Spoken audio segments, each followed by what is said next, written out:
Hey, everybody. Welcome. Welcome to the Zoom is having a drunken night evening here at the Bleakseason channel. So glad to be here. So glad to be doing this game again with these amazing people. Hey, Solution. Thanks for coming in and hanging out.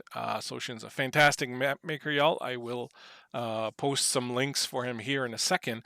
I am glad to be back. Glad to be getting into this second part of our Mouse Guard story. And there may be tears. We don't know. We'll see what happens. I sent onions to everyone, so everyone's just ready to just go off camera and rub them in. Method acting, people. Method acting. That's what we do here. That's what we do. We also play games. We also play some TTRPGs. And tonight we're playing Mouse Guard, which was created by David Peterson. And I will give you a little recap of what happened last week. But first, of course, sure, you can solo journal some TTRPGs, but is that as much fun as playing with amazing people? It is not. And so I have gathered here some Beatle fans who are very upset that there may not be Beatles in this game, but let us meet them. Let us see what they have to say for themselves, and let's hope that Zoom holds up. Hey, Q, how you doing? First up is the Q. What's up? Hi, it is Q. It is Q. Sometimes my camera is haunted. Don't worry about it. It's fine. I am playing Tiberius, who is the guard mouse. Yes, yes, I think we're doing great. We're doing Yes, guard doing mouse. great. The mouse guard is a game. I am the guard mouse. We got there. Very happy to be here. You can find me at midnight_inc. That's INQ. Q's my name. Anyway, that me. Nice. Thank you so much for being back and hanging out with us. Next up, we have Raph. What's up, Raph? How's it going? Hello. What was I don't know that? what that was. I'm so sorry. I don't know. So unhinged. Something took over me. Anyway. Hello. I'm Rav. I am playing the Tenderpaw Jojo today.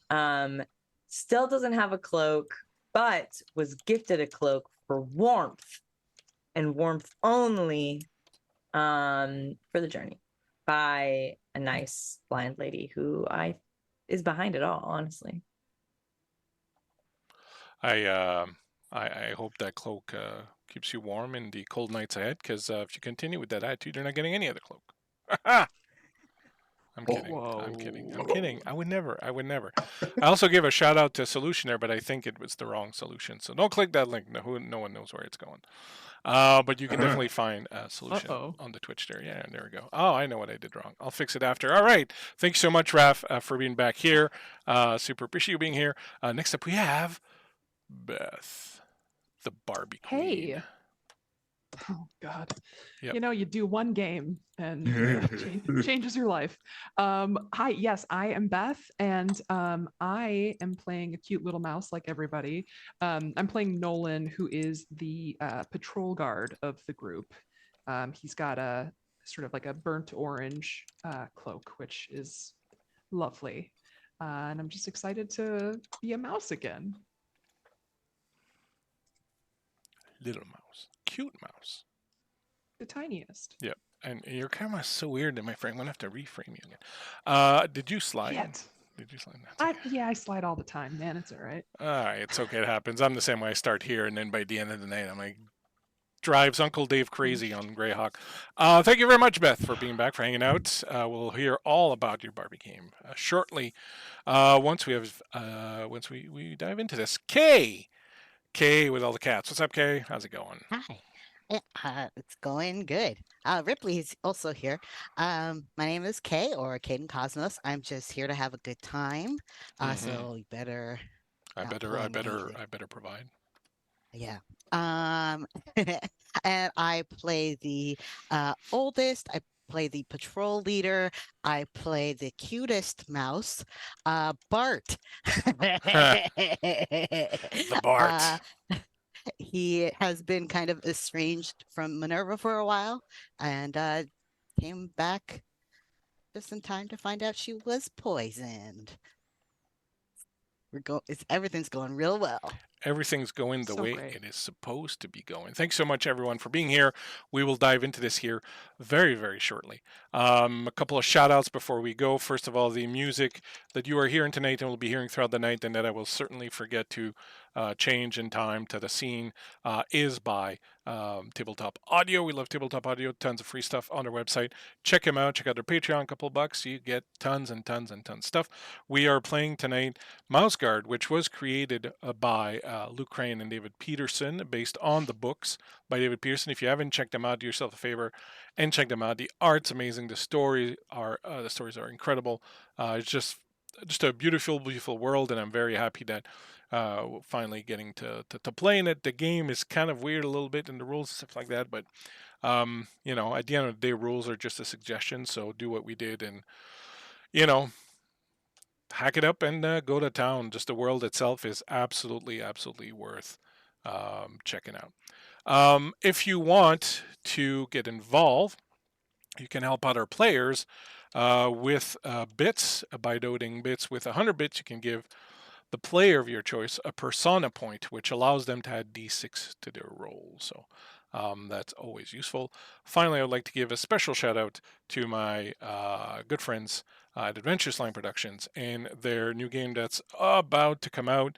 I think they're still taking pledges for their it's not a Kickstarter, but they're the fundraiser, so do check them out. Very, very good people. The game's fun. It's an interesting, different take on the fantasy genre, and Game Mr. Ty and Aaron and Tim and everybody else who works there are just really, really cool people, and, let's support indie gaming and people making cool stuff, because, fuck else we gonna do. That's what we're here for. All right, so with all of that business out of the way, let us dive back into this little game of ours. We began last week when these 4 mice were called to the sick bed of. Oops, that's the wrong. That's the wrong. See, I'm already messing things up. There we go. Get To it the together, bed. man. I know, to the bed of the. Man, I can't deal. I need to have a producer. Like I'm just incapable of doing both at the same time. When they were called to the sickbed of their mentor Minerva, who had fallen ill and was in a bad way, the Tenderpaw Jojo, who is currently in training with Minerva and doesn't have a cloak yet, wrote to the other 3 mice and invited them to come down to see Minerva. The 3 of them came. All 3 have a very different history with Minerva. Some of them had a lot of difficulties with Minerva. Others had a really good time. So there's a lot of mixed feelings coming into this. When they arrived, she announced that she wanted to be taken back to Driftwood, which is her where she was born, and she wants to go there to be buried with her family. In trying to amass the equipment necessary to bring Minerva back to Driftwood, they stumbled upon the fact that Minerva had not fallen ill, but had instead been poisoned.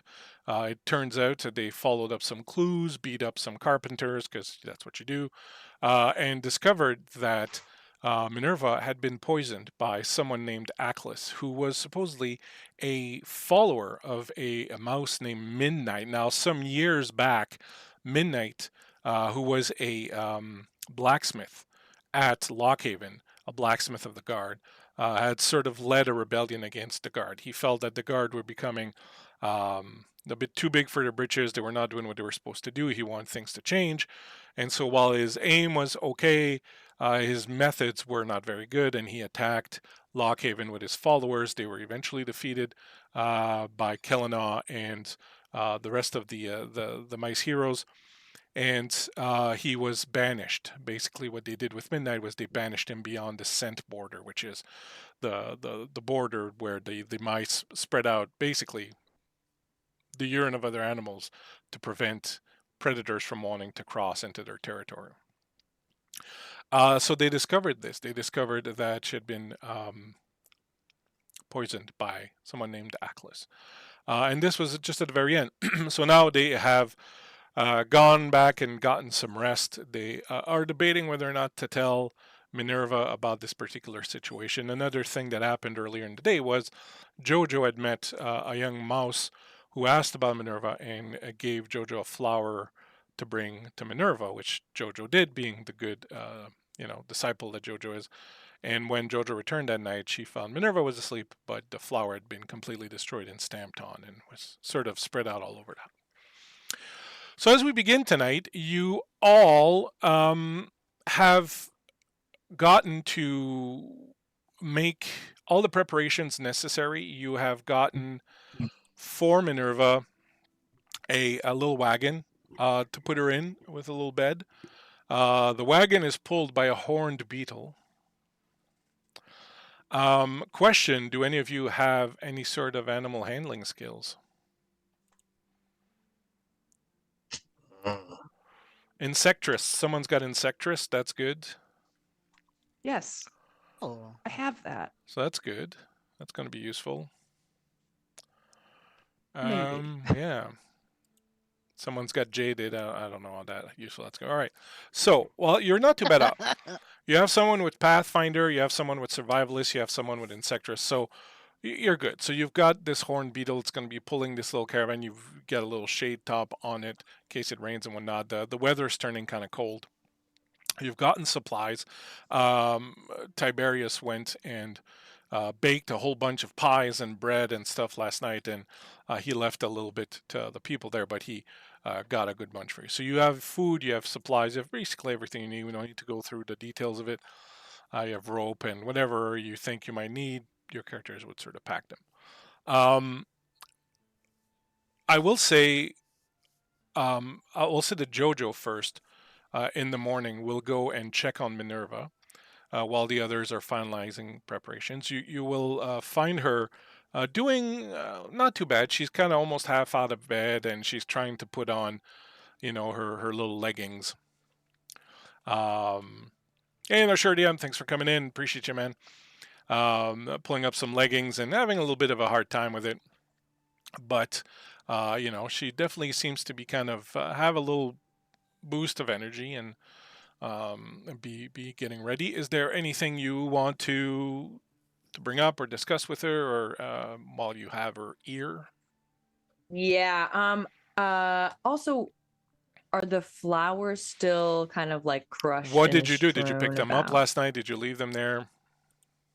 I think I would have picked them up last night and like put them to the side, like not necessarily taking them with me, but yeah. Okay, they are wherever you left them Okay. the night before. In that case, I'm bringing Minerva like a warm, I don't know, a tea or like a like an flavored herbal drink of some sort. little herbal, yeah. And Jojo walks up to them, to her, and is nervously glancing at the flower petal pile, and just says, Minerva, I was wondering, did you hear anyone visit you last night? Scuttling or anything like that? No, could you help me with my leg warmers, please? Oh, of course. Oh my gosh, I'm so sorry. I didn't. I'm sorry. No, Yes, of course. Jojo, it's okay. It's okay, Jojo. It's, Now, it's not. I should be more perceptive, and I should always offer help. That's what you taught me. Help first. So yes, I'm here to help. Jojo, you're doing fine. Please. Okay. It's okay. I know this is probably difficult for you, so I understand that you may be a little on edge, but it's fine. Now, what was that about noise as you were helping her put up her little leg warmers? About noise? Yeah. Last night, did you hear anyone come in? I don't think I left the window open. No, I fell asleep pretty quickly. I think in the excitement of seeing everyone yesterday sort of sapped what strength I did have, and I found that once I went to bed, I fell away into deep sleep almost right away. I hope everything was okay. I know I sent you out on some errands and whatnot. I hope everything is prepared and you didn't run into any difficulties. Uh, um, everything is under control. She Um, gives you a look for like a second longer than when just enough to let you know that she knows that sums up. But she says, yeah, I don't think Jojo is very good at hiding it. "Well, okay then." Um, can Yes. after Is that? And she pulls up your cloak. She goes, "Where did you get this? It's very well made. Beautiful yeah, work." do you remember Miss Martha? Sometimes we would buy things from her occasionally. She definitely remembers you. Oh, well, it's nice anyways. Well, she hopes you have a quick recovery. Does she? I guess. I guess the most frozen places can thaw after all. Would you do me a favor, Jojo? Anything, of course. When you return to Lockhaven, would you visit her and give her my thanks? And here, and she reaches into like a little nightstand that she opens up, and she pulls a little leather-bound book. It's a very small thing. It's got like a little pen stuck in it. Would you see that she gets this? It's well, it should be for her. Of course, it is my duty and my honor to do so, ma'am. Thank you, Jojo. Are the others ready then? I believe they're downstairs. Yeah, Sir Tiberius cooked up some delicious pies for the road. So you are in. Your heart and stomach are going to be very full. Well, I don't know if I have much appetite, but he was always Tiberius was always a very good baker. I look forward to at least sampling what he has prepared. Yes. Before we go, can I do like a quick like peek around, like see if there's anything left behind of potentially who may have been here or what may have been here? You can do a check. You really don't get the feeling that anyone came in here. You do see interesting. that she has packed that big book that she'd been writing in next to her bed. She packed that away, and there's a cupboard that's open near the bed that obviously there was something in it. It's empty now that she took and sort of packed away. And she'll say, "Oh, would you be good and get me my sword? I think it's on top of the dresser. I should like to bring that with us." To carry your sword, Minerva, would be my life's greatest work. Well, you'll have to wait till I'm dead for that. I'm asking you to give it to me, not to carry it. Oh, of course, of course. Wow, that is really embarrassing, Jojo. Why did you do that? And just picks it off the wall and like very knightly hands it to her. She has a little smile on her face, like to take away the sting from those last words that she said. Thank you. You have been incredibly good, Jojo, and I'm glad that if it was going to be anyone with me these past few days, I'm glad it was you. Thank you, ma'am. Now, the others are probably waiting for us, and if I know Bartholomew, he'll be pacing a hole into the pavement itself. So perhaps we want to be going downstairs. Can you manage with my things? I think I can Of course, get down. and Jojo like extends an arm to have her hold on if she needs it. She'll lean on you for sure. You will go down the stairs, you carrying her few meager possessions that she's bringing, and the sword is in the bag with you. A lot of you are downstairs waiting for them to arrive, and they emerge from the tower. The wind is turning kind of bitter and cold a little bit. Do you, three of you, want a moment before they arrive, or? Yeah, I think Tiberius has been happily doing the heavy lifting.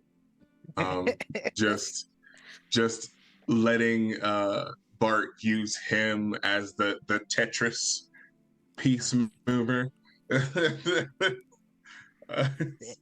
Definitely seems like a no. Put that there, and then up, lift that, and then move. Yeah, very that. All right, so we're leaving. Yeah. We've got a good steed, and weather doesn't seem too bad. So we should make good time, and we should get there before. Mhm. So, is there anything we want to do on the trip? Are you gonna talk to her? Me or Nolan? You, both of you, honestly. What about you? I'm fine. Well, I think she should know. Yeah. It's not exactly good news, but it's Oh, important news. you were talking about the poisoning. Yeah, obviously we're gonna tell her that part. What were you talking about? The two of you talking to her. Oh, Yeah, resolving issues before, she's no longer with us and can't do that anymore. I don't know if where I would start, and I don't know what version of her I'm gonna get. When I arrived here, I got good old Minerva. Uh, that. But and then I saw the same version of her when Nolan came out. I don't know if we're gonna bridge those gaps. But This is your time to try.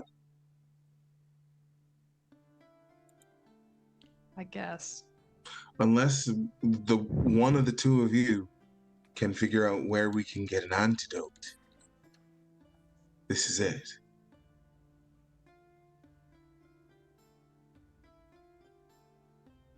I don't know if I could. I mean, we can try. I guess. Sure. Listen, we can even go around the table. Just all going, hey, I love you, but. Oh, that's very confrontational. Compliment sandwiches. Okay. Yeah. Mm-hmm. I'll Well, Think about it. where are they? As Do you not start pacing. as you as you say this, the door opens and they come out, and at the same time as they are approaching, you see a trio approaching you, and the trio is the matriarch Gwendolyn, the apothecary Burwell, as well as the captain of the guard in Lockhaven, Archibald. All three of them are approaching as Minerva and Jojo come out of the tower. And Minerva sees them and says, "Come to wave the old battle axe off, have you, Archibald?" And he chuckles a little bit, and the lot of them, Jojo and Minerva, and the other three, Gwendolyn, Archibald, and Burwell, sort of everyone converges around the little wagon that you've prepared. They exchange some kind words. The three of them seem very moved by sort of what's happening, and Gwendolyn especially thanks her Minerva very much for all her years of service, and of course the fact that she has assured a wonderful, what's the word I'm looking for? A wonderful la relève. I'm just thinking about it in French. Like you guys, you're the Oh, follow-up act. legacy. Legacy. There you go. Legacy. That's good. Yeah. Such a wonderful legacy, and that of course she'll be very missed. And they kind of all, talk around the fact that they know she's probably not going to come back, and and they're just kind of like treating it as if she's retiring, kind of thing, And they each have a present for her, and Gwendolyn gives her a book which is like the history of her time here, and so on and so forth. And the Archibald presents her with a shield with the emblem of the guard, and so on and so forth. Burwell gives her some ointments and some potions, to keep her sort of feeling better on the road and all that. He'll also slip each of you a few little things, so you have like some herbs and some remedies if ever you need them. It'll be brief, but quite touching. They're very fond of what Minerva's brought, and but no one kind of wants to go on and on and on about the goodbyes. So eventually, some Gwendolyn and will hug her, and Burwell will sort of wave as he's drying a tear, and Archibald will salute her, and she will feebly but still manage to sort of salute him. And Archibald will look at you, Bartholomew, and say, "See her safe, yes." Certainly. Yes, sir. And eventually they will depart, and Before they go, I want to try and get to the apothecary. yeah, absolutely, you can kind of grab him on the side while they're saying goodbyes and stuff. Okay. Oh, yes, Do Tiberius. the matriarch and the captain know? I've not said anything. I was I was afraid they would insist on the lot of you staying here and all that, and I thought it was perhaps better to see to Minerva's wishes, and we can sort out everything else later. And I also felt that it was pretty much your decision to make. Okay. Once we're gone, tell them. Very well, I will. I'm Look definitely sorry we don't have a remedy for you, but sorry. I've given her things that will make her comfortable along the road. Look for the name Aklis. Is that the name of the poisoner? We're fairly certain. Very well, I will mention it to Archibald and Gwendolyn once you have left.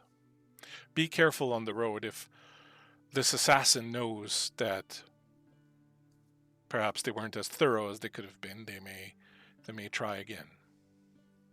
Of course. We're ready. Be well. You too, my friend. Be well. And he's gonna hand him a roll. Just a bread roll.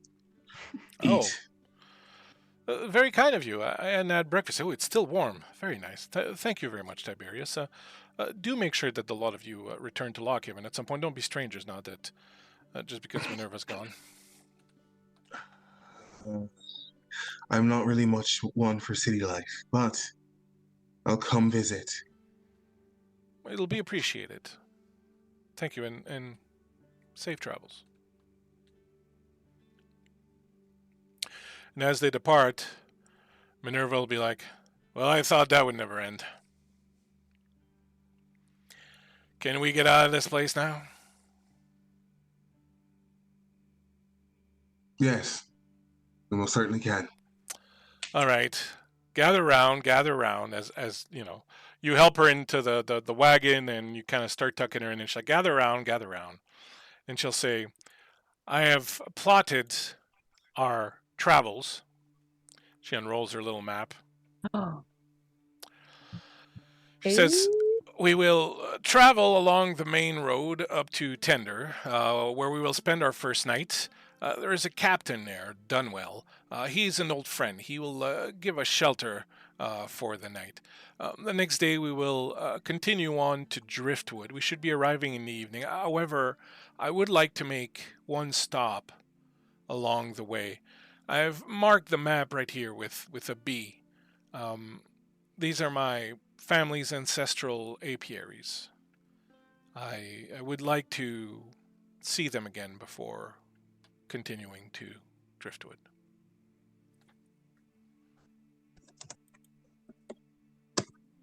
Is this something I would have known about?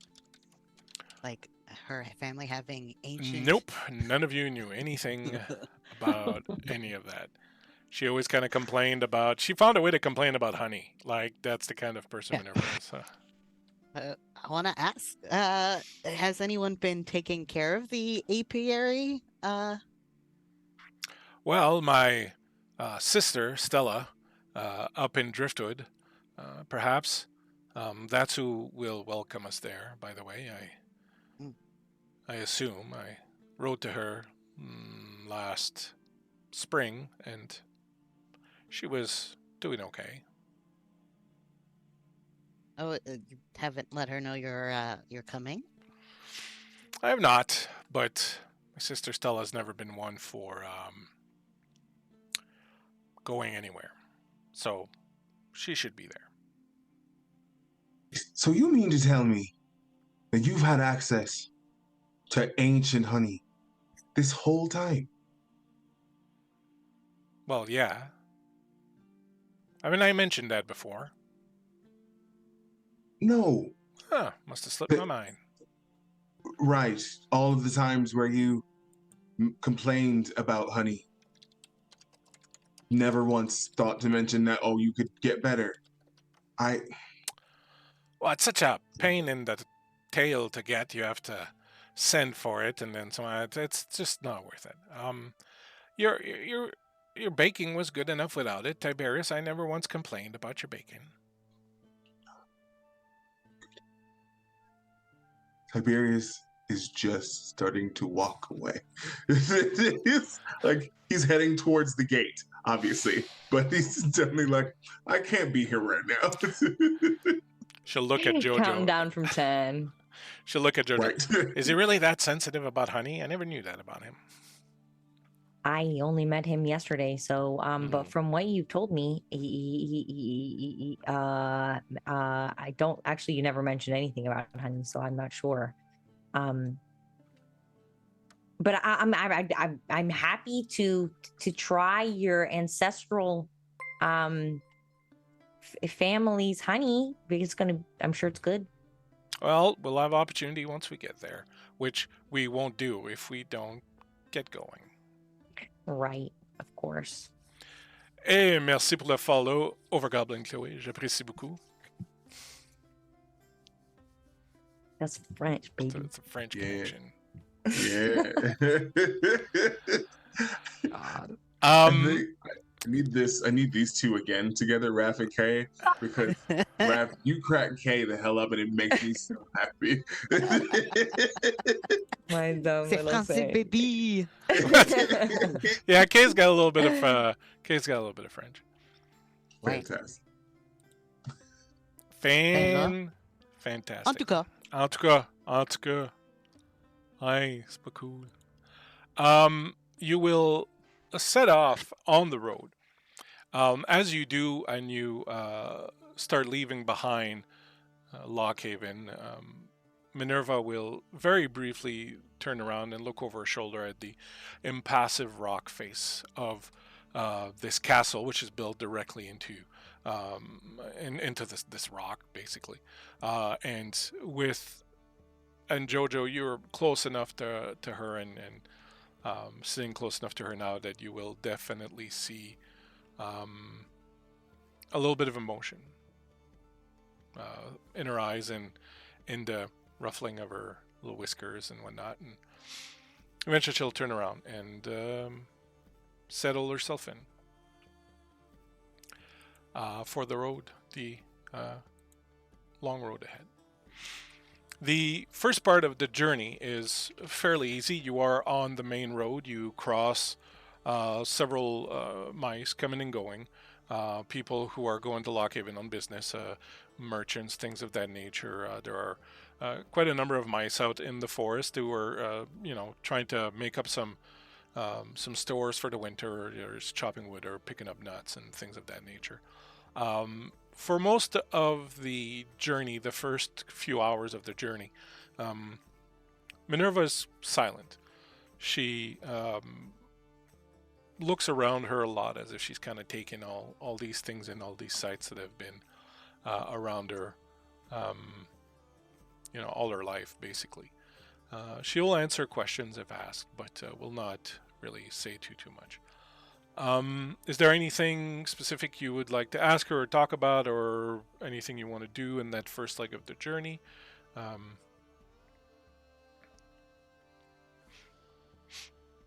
I think Bart's also going to take the time to kind of process and would appreciate the kind of silent camaraderie, but I don't know about anyone else.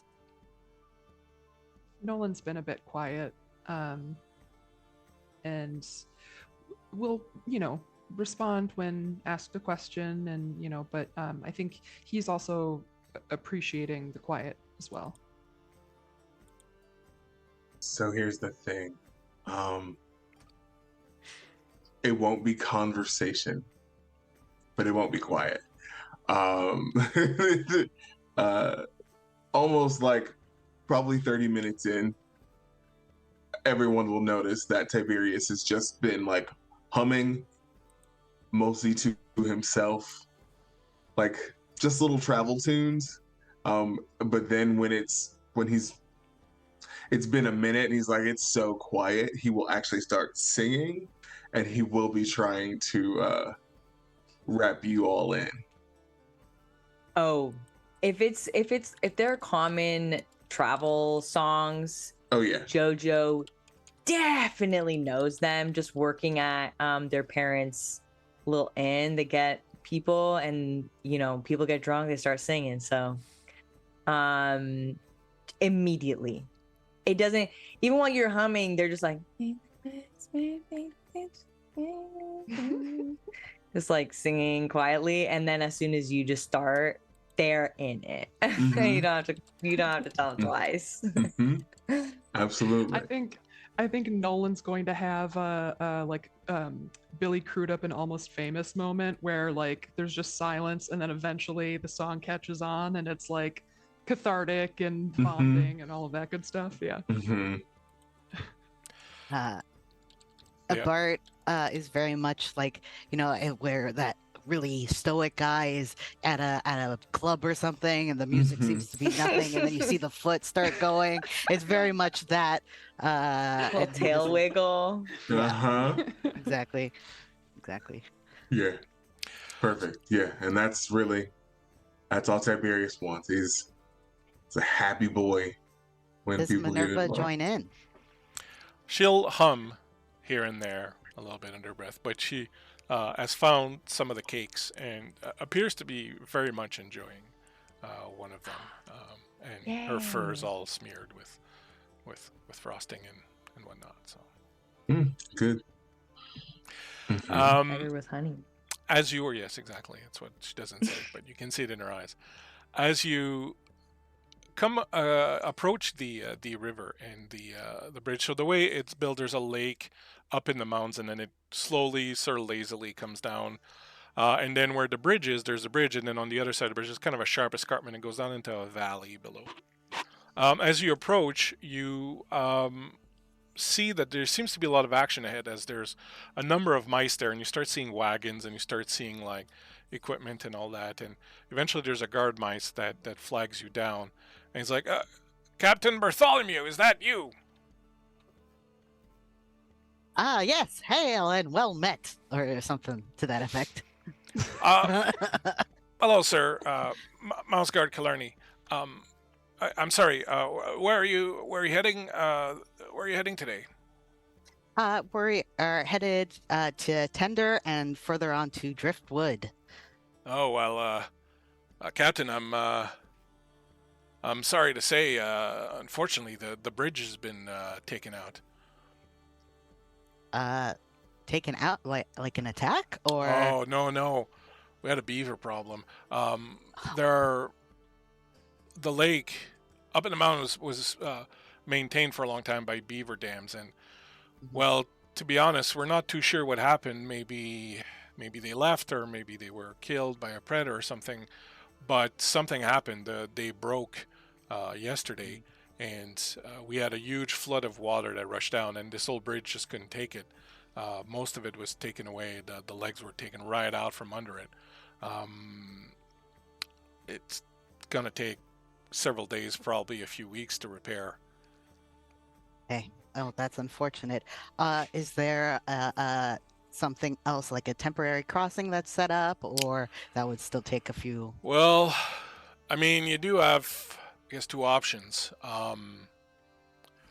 You could go north, a little detour north. You'd have to cross the river twice, but you could find a good ford over in Milltown, for sure, for one of them. That's if you're heading to Driftwood. That's probably gonna add about 2 days on your trek, though.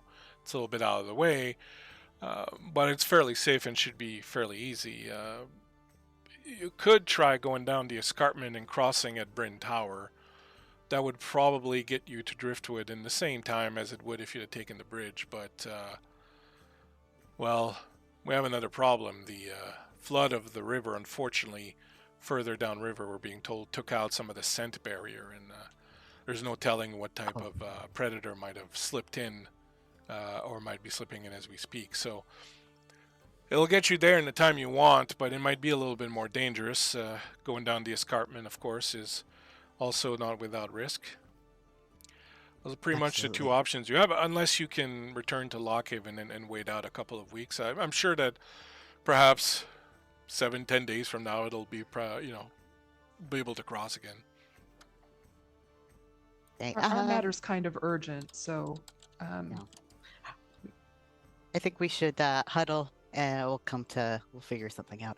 Thank you. Not a captain, but Mouse whatever guard. your rank is, thanks. I'm just lowly mouse guard. Not a problem. Mouse I'm guard. sorry to. Mouse guard is never lowly, That's true. sir. Absolutely. Well, good luck on your travels, and I'm sorry to have been the bearer of such bad news. We, fortunately, a couple more hours, you would have been in. We just sent some messengers back to Lockhaven. You probably just missed them, unfortunately. Just, That is most unfortunate. Don't worry, we'll figure it out. Very well. We have supplies, ropes, things like that. If there's anything you need. Well, good luck then. He kind of tries to see who's in the wagon, but he can't, and so turns around. pull the curtains. Jojo, I- elbow drops. Yeah. Okay. I recommend we pull off somewhere further Mm. from these guard to chat. And I guess it would be time to bring Minerva up to speed on her condition as well. Right now? If we're gonna choose between something that's gonna add time that we might not have, but be safe, or something dangerous that you might not even make it through, like What are you Give her worried the for? She brought her sword. Yeah, she did bring her sword. She did bring her sword. And she has 3 of the most capable mouse guard protecting her. Or I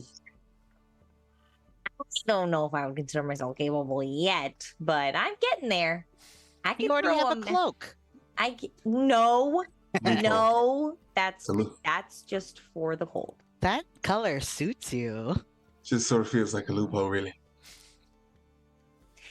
I feel dirty holding it. Honestly, I feel like it's wrong. Anyway, yes, yeah, we should tell we her. should make a decision. All cards on the table. So I'm just gonna the water right now. Yep. What is the the level, the speed. It has of the gone water back to rushing? about its normal, like the big sort of, when the dam broke, it released a whole bunch of water, but now it's kind of gone back to its sort of regular trickle.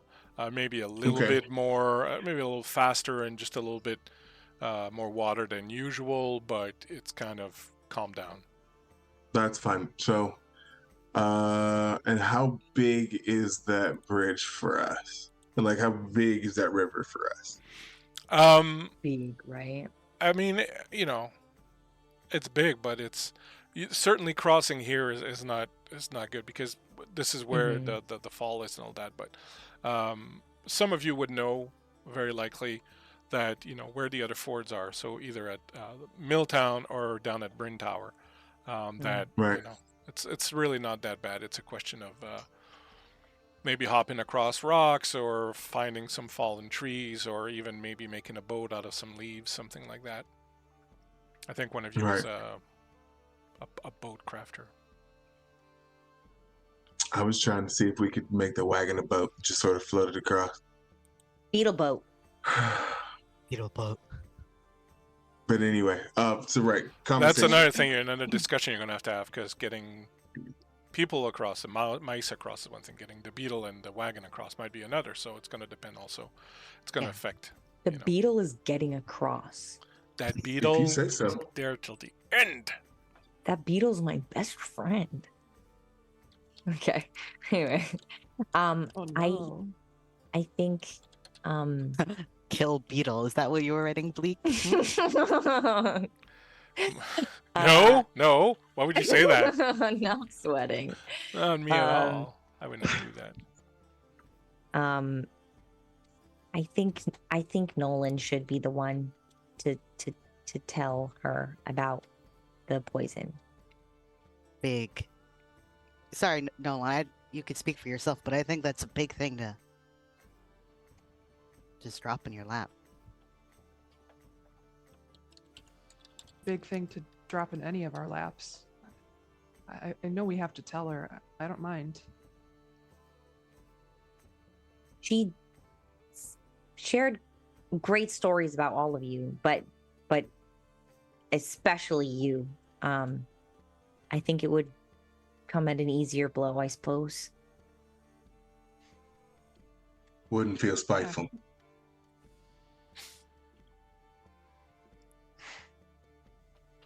Yeah. Yeah. Do you have- I'll tell her. Would you have better success if you were alone with her, or do you want maybe Jojo to back you up, or Or all of us? all of us? Yeah. I don't know if we'll hurt your chances. I mean, she called us all to do this for her. We're all a part of it now, so maybe we should all do it together. If you're not comfortable, then that's okay. But I know I'm okay with telling her, and I think that, I don't know, she might feel supported if we're all there. Okay. Well, we're there to support you, and we're there to support Minerva as well. Thank you. Well, do we tell her now? I don't know. Do you want to practice on the beetle? Something tells me they're not going to be a good audience. Those are great listeners. I don't know what you're talking about. Okay. Fantastic musicians. That beetle knows all my secrets, so How often do you talk to the beetle? probably every day. I'm not gonna lie to you. I can't lie to you. So While his guitar That gently does not weeps. seem. That does not seem like a healthy attachment. All right. So you approach the wagon where Minerva is. When you pull aside the flap, she says, "What's going on? Do I have to get out and push?" Not yet. Yeah, I mean, I was going to say, yeah, if you don't mind. What's the hold up? Well, we do need to figure out an alternate route. There's some issue with the normal path. Figures. Well, and we kind of wanted to ask you, what you think. Their primary suggestion was waiting it out for a while and then going when everything's clear, but we know that time is precious, and there are a couple other options, so we can see, I guess, what you want. Well, I want to see Driftwood, and I want to see my family's ancestral apiary. You're right when you say that I don't have much time left. I certainly feel it. But I have passed on all my wisdom and all my knowledge to the lot of you, and I think that you're probably better placed to decide. Bartholomew, you're a captain. You lead these mice. You outrank me, so but if you're I gonna only defer to outrank you me- when I'm not in a sick bed. Okay. The rule of thumb is if I'm physically incapable of booting your butt, then I do not outrank you. Can't get my butt kicked. I'm in charge. That's right. Awesome. Well, Don't don't let tell it get to your Tiberius head. that. I would never want to take your position, Captain. Great. Okay.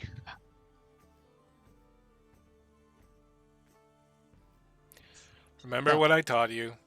If you need to make a decision, make it quickly and stick to it. All right. So how long would it be all together in Milltown? How long this? If you go through Milltown, it'll be basically a total of about 4 days. Another 40. Okay. Yeah. And it will be 2 days if you go through the other way. Do we gotta do Bryn? It's dangerous. High risk, high reward. Especially since mean- the rumor is that that place is haunted. There Oh, was yeah. supposedly a long time ago a nasty badger who was captured and trapped and killed there by a bunch of mice, and they say that to this day this badger's soul haunts Bryn Tower. Ready to fight a ghost badger, maybe. I don't think we need to. Is the thing. I don't think we need to do that. Do Milltown?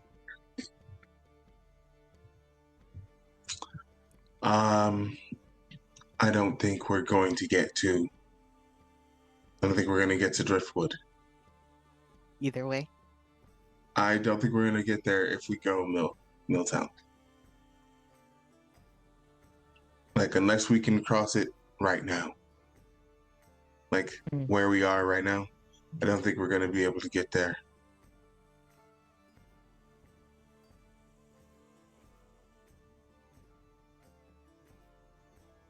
Even if we try to make a boat?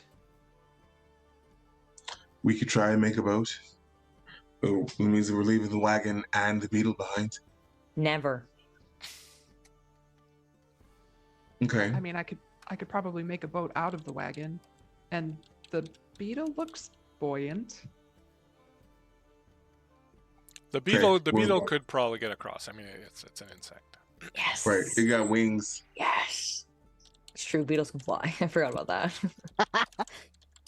Wait, Bleak, did you say that there were stones? For Yeah, there hopping? might be stones. Yeah, in many places there are little boulders, so you could conceivably jump across. Probably.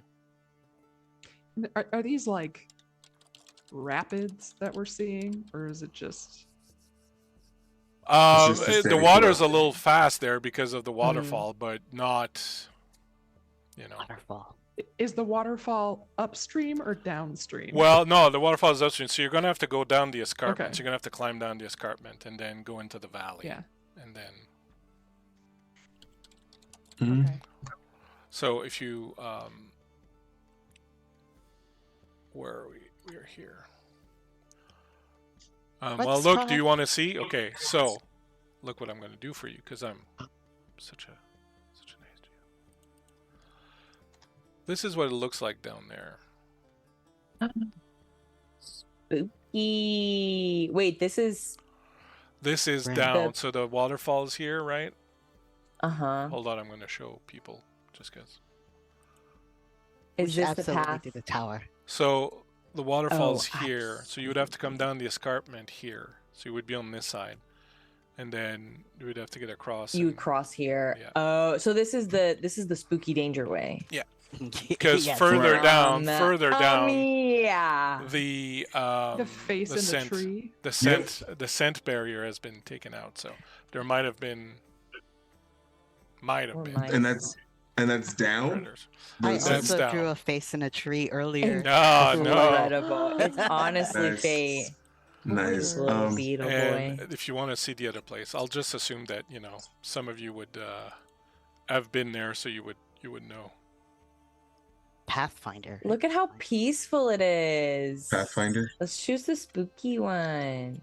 So if you I go, you're gonna have to cross once because you have to get into that kind of. It's kind of like a little triangle line. So you're gonna have to cross once, and then you can cross here in Milltown. Okay. But So water is so- less of a rapid up there for sure.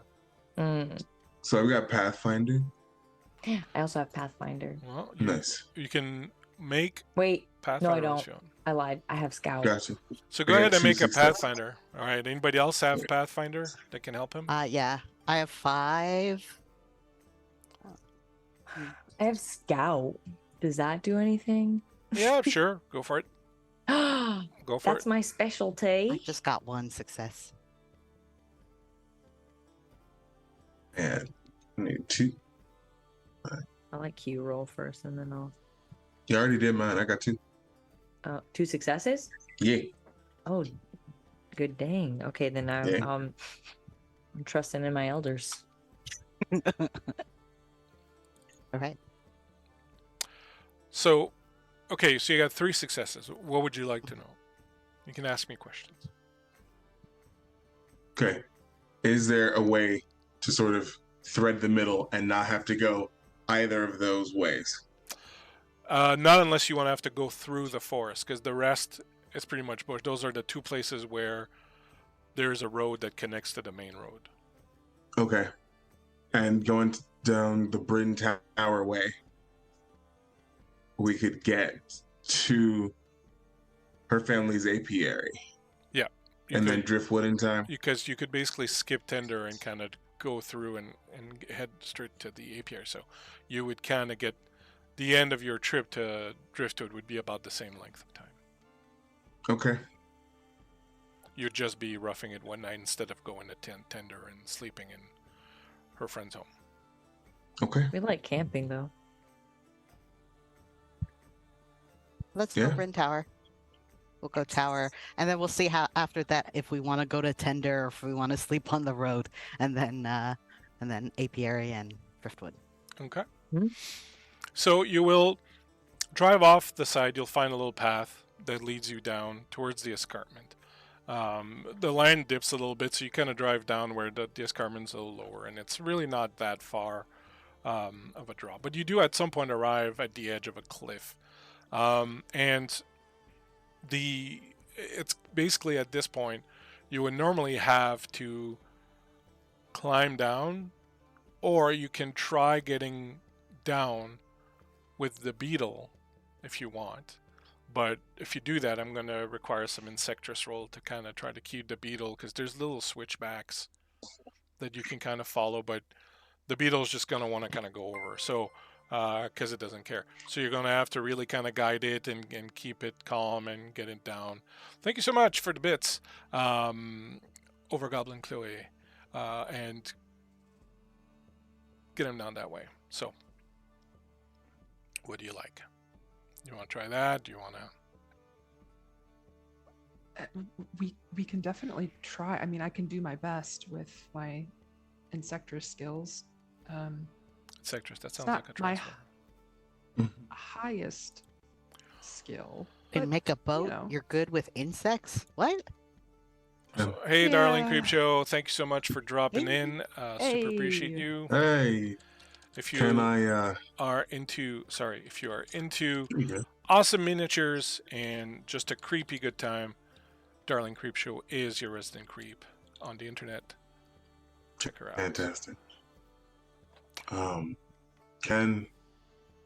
Can I try and bribe the beetle with food? Well, so you could help, right? So Mm-hmm. if I look at the various skills that you have, Mm-hmm. I would certainly say that survivalist could be used to help. Okay. So Kay could Got help that. and add a dice. You have a survivalist too, so that would be 2 dice. Then Beth's got insectress. So Beth, you would roll insectress, right? You would roll. You get an extra dice for each of them helping you with their survival skill, and you could spend persona points to get extra dice. I think you're muted, Beth. Am I? No, you're Not anymore. No? Okay, cool. Okay. Do I have to spend the points before the initial roll? Well, so here's how it works. So persona points give you extra dice to roll. Yeah. And fate points, once you've rolled 6s, you can spend a fate point to re-roll a number of dice equal to the number of 6s you've rolled.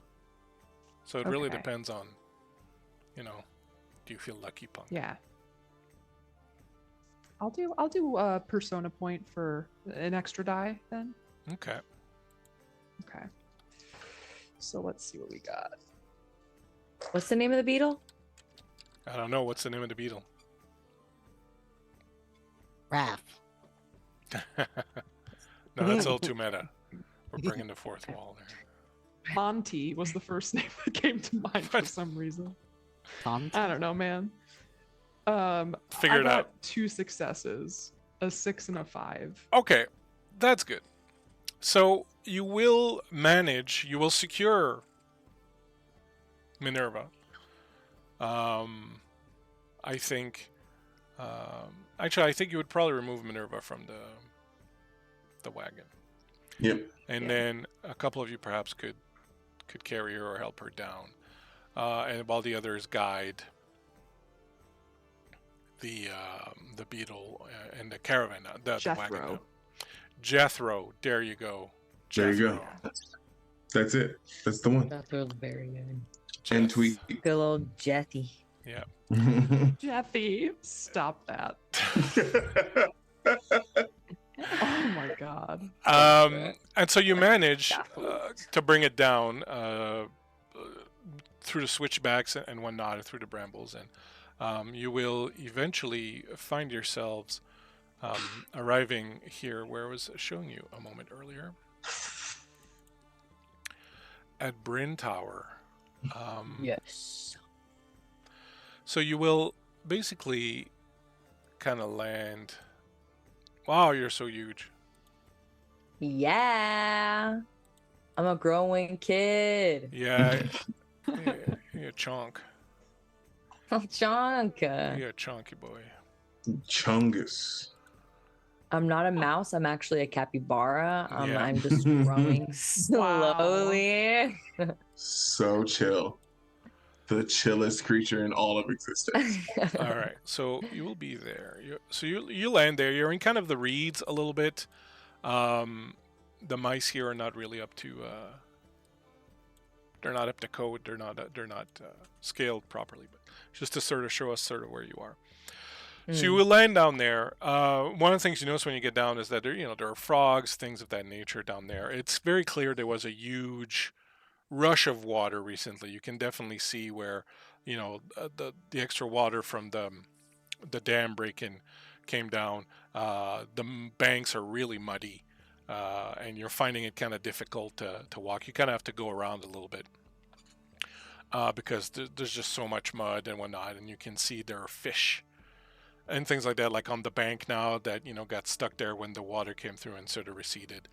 And you will move through, and up ahead, the tower, Bryn Tower, looks very spooky as you approach it with a little bit of mist as a light, very cold drizzle starts to fall just as you kind of arrive in the lower valley. As you leave the more forested area and approach the tower, there's kind of a hush that seems to fall over the area. And as you arrive here, let me just sort something out here quickly. I don't like that. No, it's just Uh-oh. it's just Just a lot of tokens to throw on there. yeah, exactly. Just more beetle friends, I think is what I think is. Mm. No, I was just putting on, Perfect. I was just putting on the creepy music for the people watching. Oh, That's right. That's how it goes. You guys don't get to hear it, but Well, it's the way the cookie crumbles. You will please. Let's say that Beth, can you give me a weather watcher? And who else has got weather action going on? Weather watcher, weather Nar. sense. so I have Weather Watcher and Weather Sense. Does Yeah. that, like, could I use those together? Yeah, you would use those together. Okay. And as far as the others go, let's see, what do you have? Predator wise. Right, so Mhm. do that. Give me a predator-wise roll, and then whoever Uh-oh. wants can also give me Pathfinder, survivalist, Hey, things of that nature. So make whatever roll you kind of want about those. I would say, Raph, which one are you going to roll? Your scout, Raph? oh, I can roll scout. Or survivalist, was- it's fine. But go ahead and roll an extra for your curious trait. Yay. If I roll scout is my specialty. So does that give me an extra, or how does that work as far as dice roll? No, it doesn't give you an extra. I do not believe. Kay, you can add alert from your traits to your roll. Pathfinder. You can do I'm a rolling. Pathfinder roll. Cool. And can I use hard worker? Well, I'm going to say no. Like, okay. I'm going to say no on that one. I mean, how would you justify it? Try me. Okay, so he is like looking at the paths, like he's checking the ground, checking the wind, making sure that everything is right. You Like know what? I buy conferring it. with the Yeah, map. you're like, you know why I'm going to buy it? I'm going to buy it because Sherlock Holmes, right? In A Study Absolutely. in Scarlet, Sherlock Holmes says, what other people consider genius, I know to simply be the willingness to take pains. And so your Mhm. character is just kind of like dotting all the I's, crossing all the T's, kind of getting down and getting it. So I'll totally buy it. Absolutely. Fantastic. So tell me Heck, what you got and I- tell me what you rolled. I got 2 successes. Both were 4s. For Weather sense, Weather right? Watcher and Weather Sense, yeah. You will know 2 things. One, that rain is really cold and the air is cold. There's probably snow on the way. So it's probably not a bad idea that you took the shorter route. Yeah. 2, that mist around the tower doesn't appear to be natural. There is nothing there that should create such mist. Cool. I don't know if that's cool, but it is. It's not ghosts, cool. No, I'm kidding. It's not cool. Q, what did you get and what did you roll? I got 3 successes. It was 3, 4, 5. It was like 4, 5, 6. My bad. I can do math. And where's that? It was Pathfinder. Okay. And was somebody else doing Pathfinder also? I think Raph was doing scout. I was doing scout. No problem. So Pathfinder, you will basically see that around where that tree with the face is, because of the rocks, on the other side of the rocks, the current is kind of broken up a little bit. So it would be feasible to cross there with a boat. There are tons of leaves, branches and stuff around.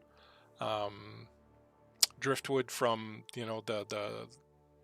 the dam breaking up and so on and so forth. So it would be feasible to cross there. The rocks are also crossable. The water's low enough right now that there's a bunch of boulders that kind of stick out. So you could Okay. conceivably hop from one to the other. Okay. You think probably the boat would be a safer bet, especially with Minerva, Mm-hmm. or finding a way to float across. But those you figure are the two ways you can get across here. Okay. Gotcha. All right. So, Sorry, hold on to that. I'm just going to go through yep. everybody and then Bartholomew. What were you rolling and what did you get? I was rolling predator wise with my alert. I got 2 successes overall. A 4 and a 6. You see here and there traces of what you know to be weasel tracks.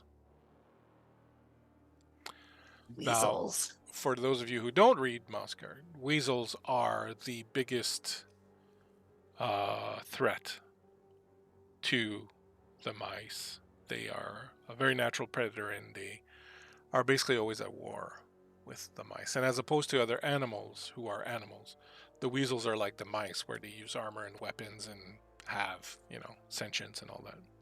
Same playing field. So you do see some tracks.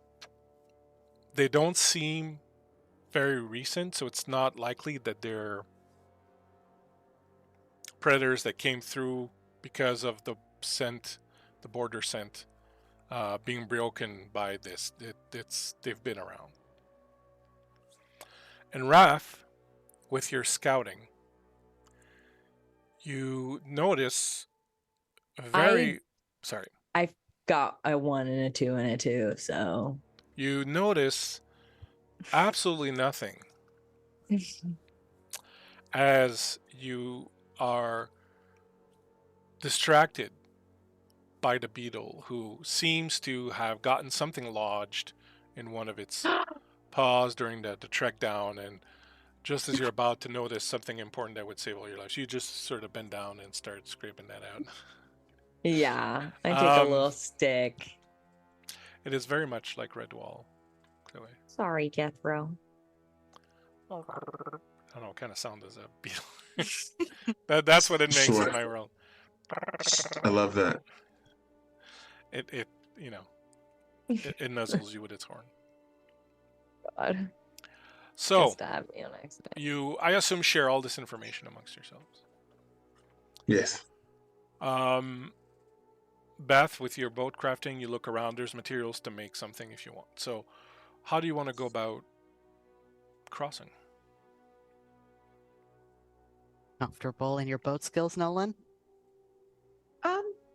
Yeah. I can definitely.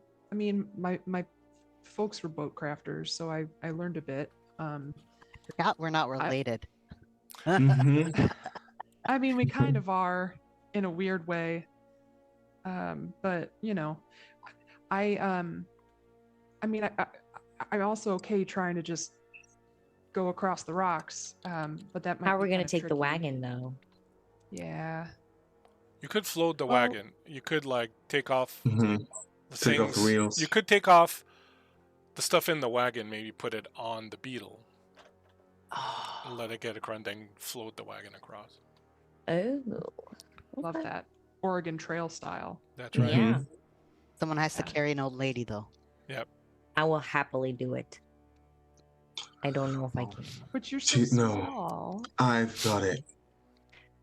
That's probably better. Yeah, obviously. Yeah. I'll Uh, start gathering the supplies for. Okay. making this a So, boat. mein Freund, you will be making me a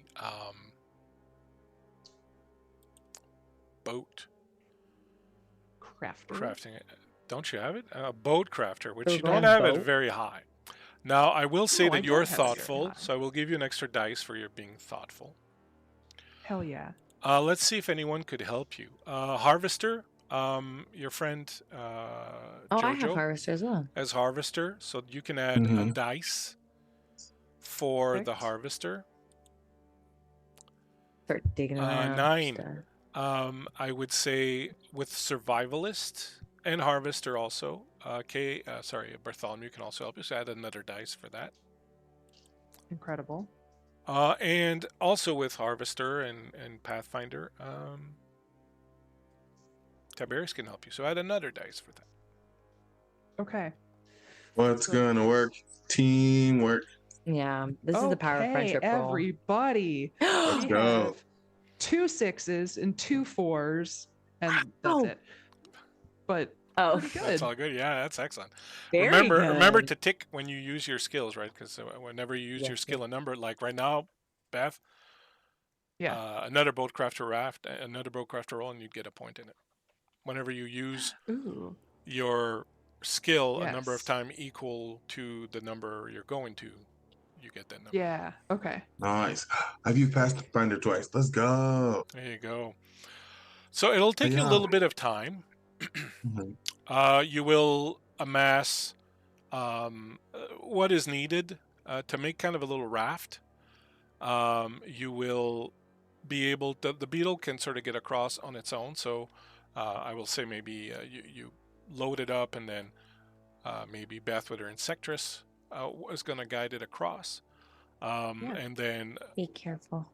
you could take a rope across with you, and then you could help pull the boat along. Yeah. So how about you go and make another insectress roll for me, Beth? Whew. Got a 6. All right. And I think that probably gives you a point now, right? Because you've used it twice. Yes. So Nolan will be able to get across with the beetle with the rope set across, and you'll do it kind of like one of those, what are they called, ferries kind of thing, to get across without much of a problem. Just by the time you do that, it's starting to get dark. It's near the end of the afternoon. The weather's getting kind of cold again, as I was saying earlier. As you land on the other shore and start approaching the tower, you start hearing this strange warbling, whistling noise that is very kind of haunting, and it changes in pitch, and it kind of goes up and down a little bit, and sometimes it seems deep within the tower, and sometimes it emanates around the tower. I would like you all, as you start hearing that sound, give me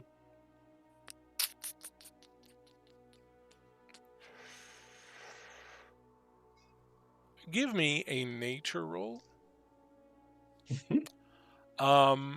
Which means you roll a number of dice equal to your nature. I will say that Tiberius, you can add a dice for your determined. I will say that Bartholomew can add a dice for alert. I will say that Jojo can add a dice for determined. And oddly enough, and it'll maybe make sense at some other point, but thoughtful will get you an extra dice, Nolan. Okay.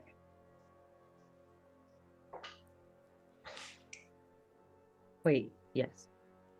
I got the number of the beast. Oh, No, use that Nice. face. if we were playing Vaesen, Nice. you'd be golden.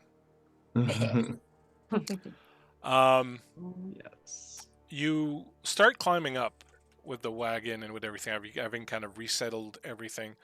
You start climbing up into the road.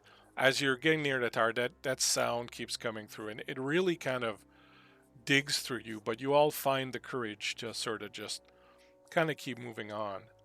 You do see strange lights kind of glinting inside the tower here and there.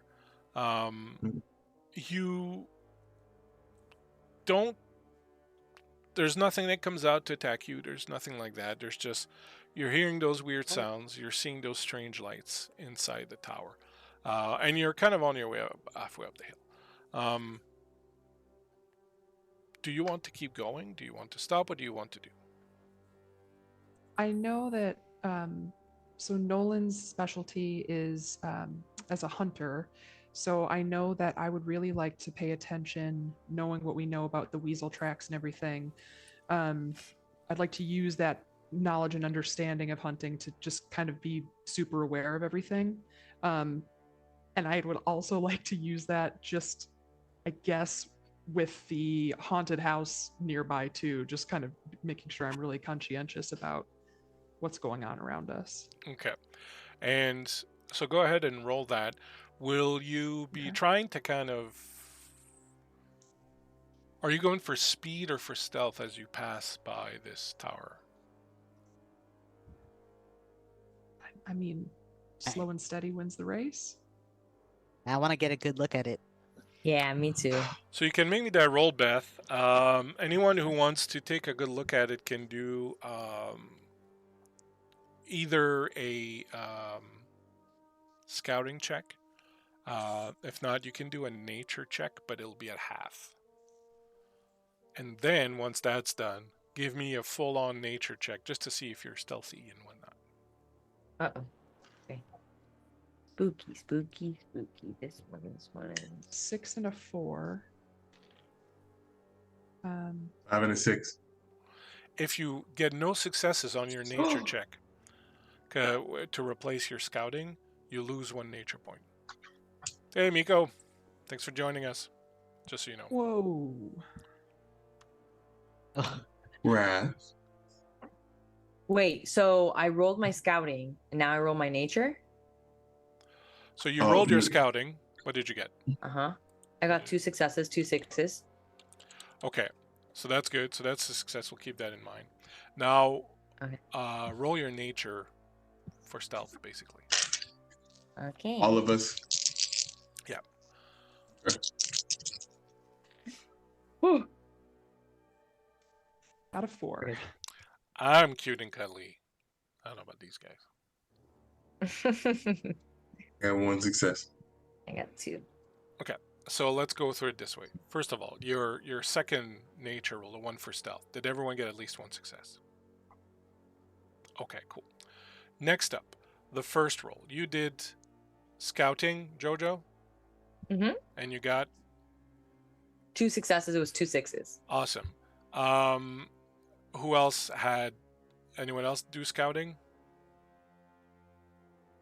I did nature as scouting. And the ones who did nature as scouting, if you got no successes, you lose 1 nature point. Temporarily, you got to rest because you went against your nature, basically. Yeah. Did everyone get successes in that nature check? Okay, and Beth, you were doing another roll. I was doing the hunter specialty roll, and I've now forgotten if I got 2 successes or 4, but it was probably 2. It was 4. No, I was heard 4? you. Yeah. Yeah, it was 4. Because I heard you Okay. say I got 4, and I was like, damn, Beth. Okay. I awesome. wasn't sure if that was too good to be true. No. So remember to put checks next to your skills that you've used. If it's nature, you don't put a check Yes. next to it, unfortunately. So with the scouting roll, I will say, Jojo, that you notice very briefly at the top of the tower at some point, something that kind of gives off a little glint, and you know what it reminds of? It reminds you of someone like someone looking through a spyglass. Like you think you kind of see a shape or something with a spyglass, and there's a little bit of light, and then when you look, it kind of pulls back inside. Nolan, you definitely see with your 4 successes a number of weasel tracks around the tower. And it looks like they tried to kind of hide them a little bit, but you definitely find them, you definitely spot them sort of in and around the tower area. The hair stands up on my neck, which is just making me look cuter. Aww. Correct. That's right. Wait till you get eaten by the cat later. Ayo. Ripley, chill. No. Ripley, cut it out. That's right. So there's definitely someone or something at the top of the tower. It's like watching us. Maybe a wizard or something. Well, then we should best be past it. I don't know about you, but checking a haunted tower was not on my list of things to do.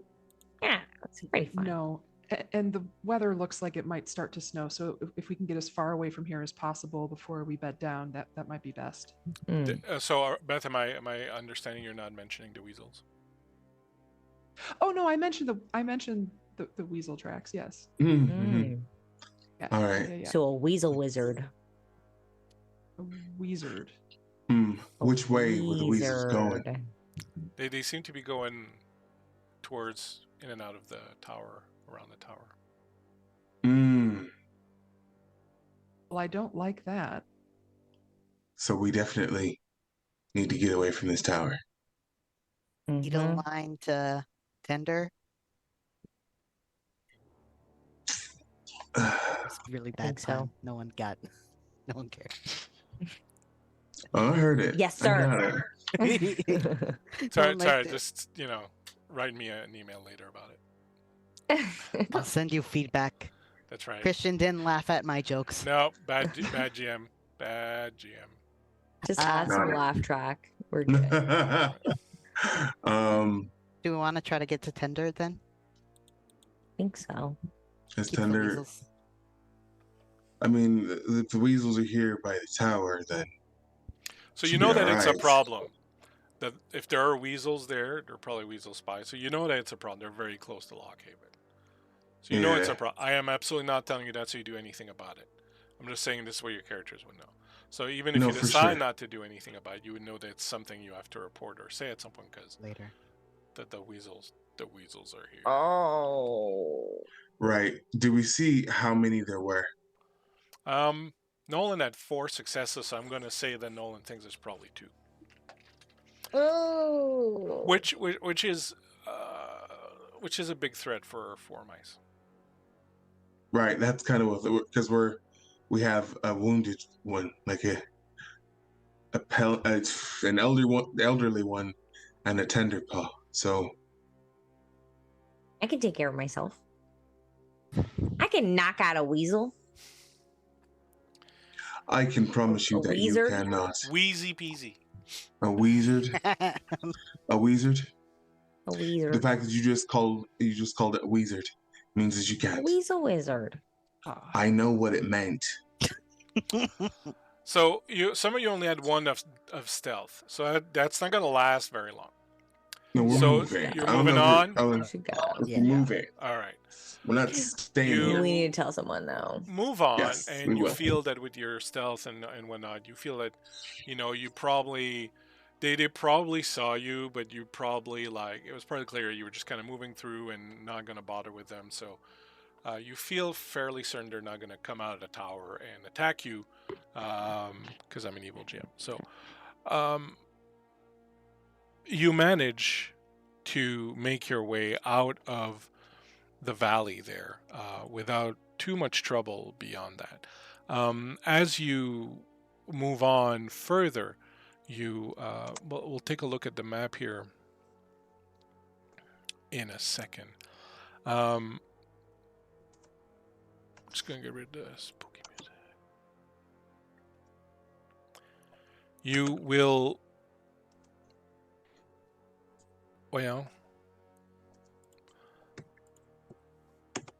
eventually start climbing up out of the valley. By the time you see the lights of Tender off in the distance, it's kind of very late.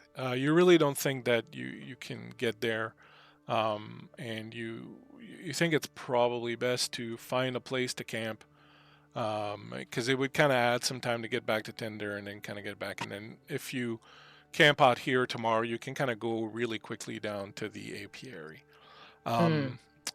So I'm going to say, go ahead and give me some survivalist and scouting rolls.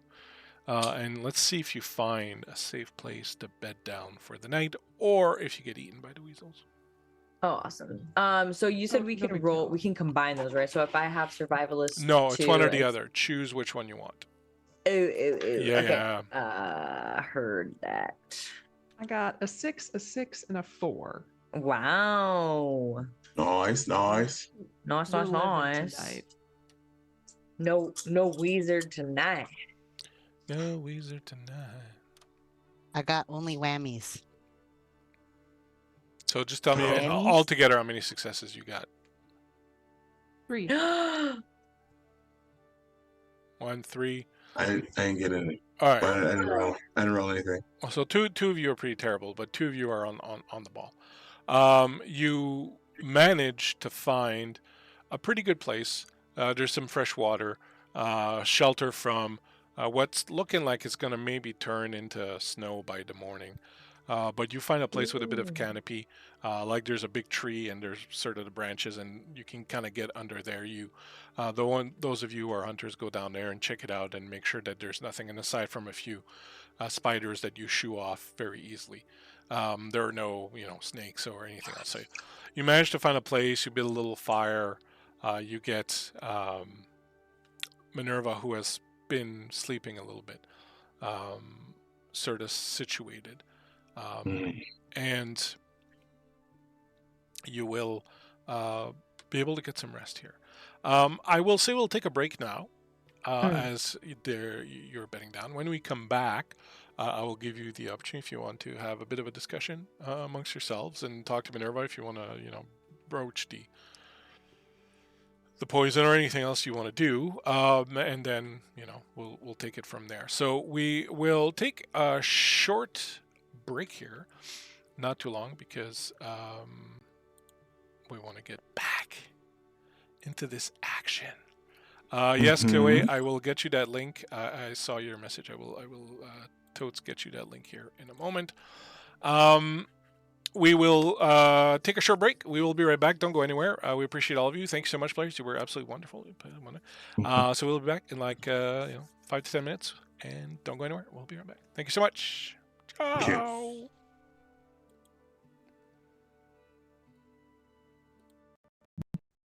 Fantastic.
We are hot mic'd.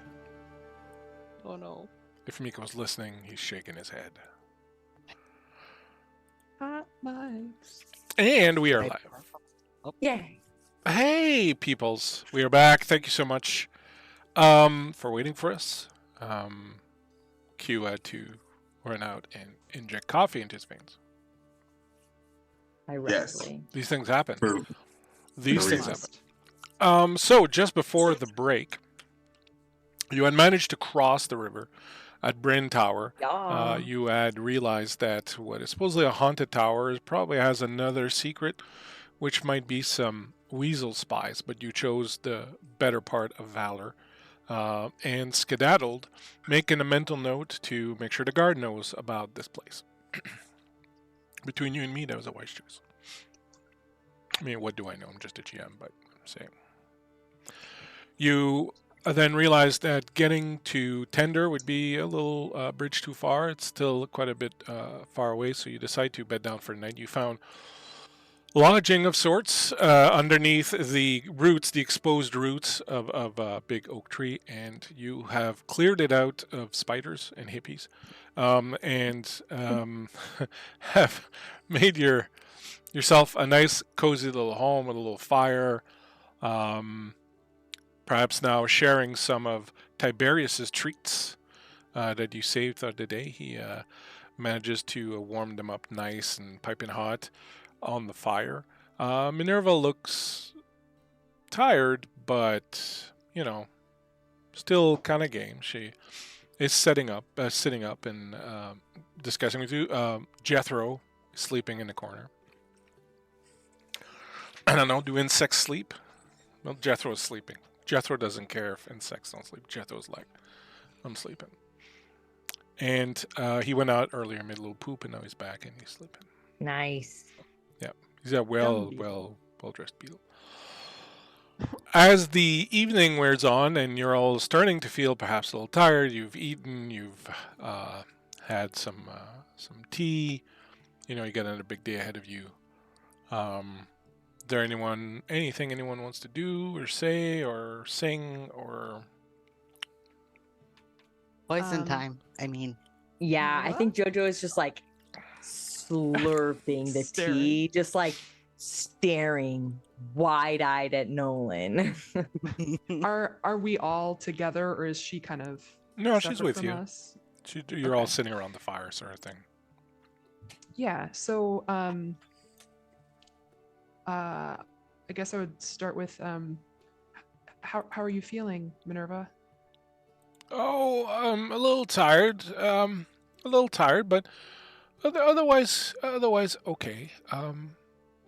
I'll certainly sleep well tonight, but the pastries and the tea are doing wonder, and I think I'll be quite all right. Thank you very much, Nolan. What a good boy.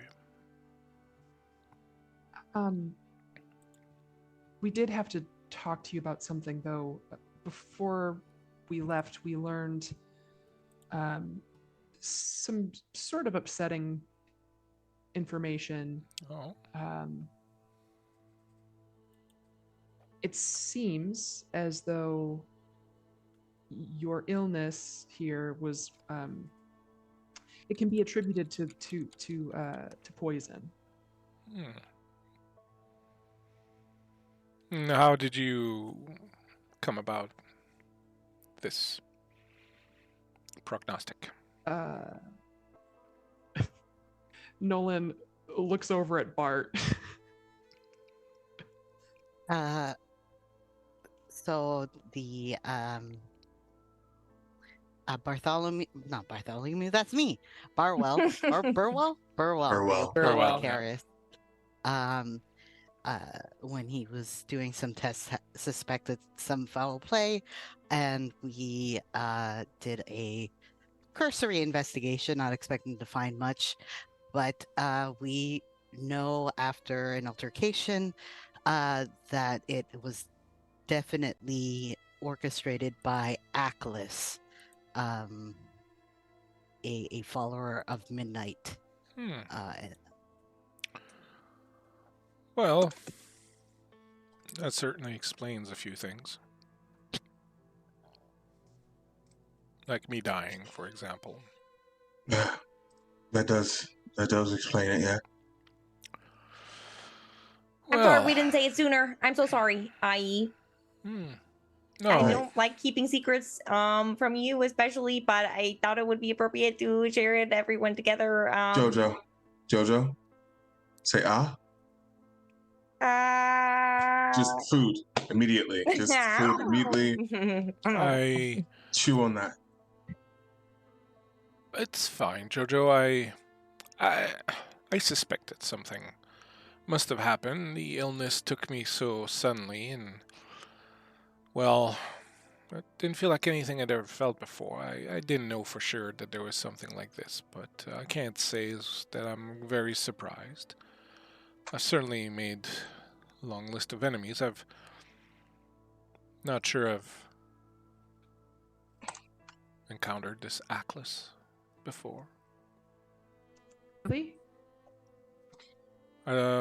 Associated with midnight, you said. Yeah.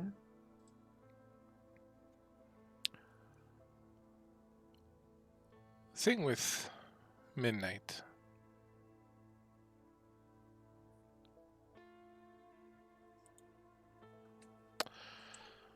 You know, he wasn't completely wrong in what he wanted to accomplish. He was very wrong in how he went about it.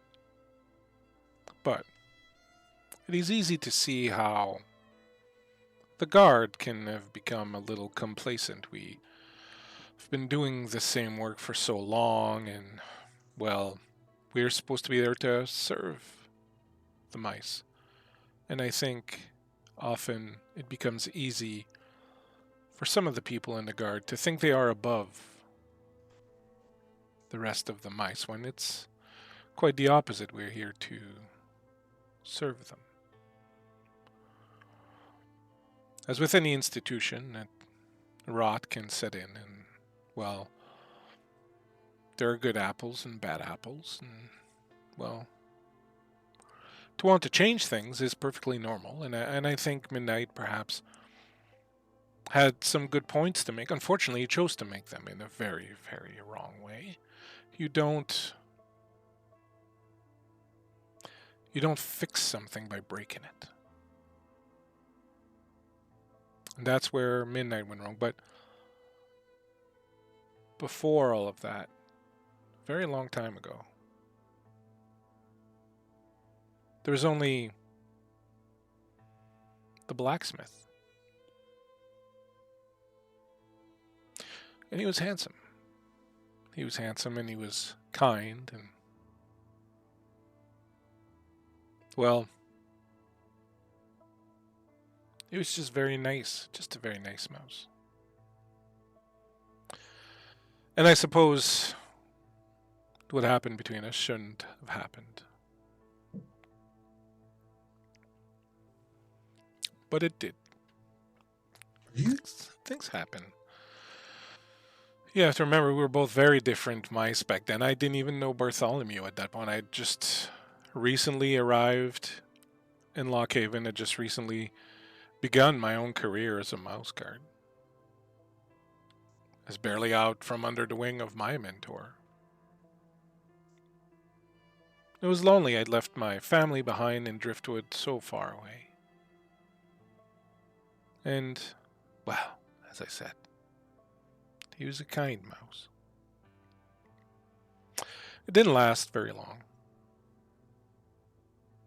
The demands of being a guard mouse, gone so much of the time, far.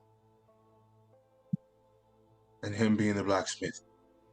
And, busy with world domination. That came much later. We didn't have much contact by the time that happened.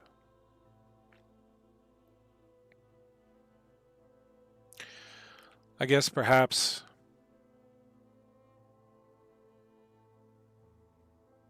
he still harbored some anger or some misplaced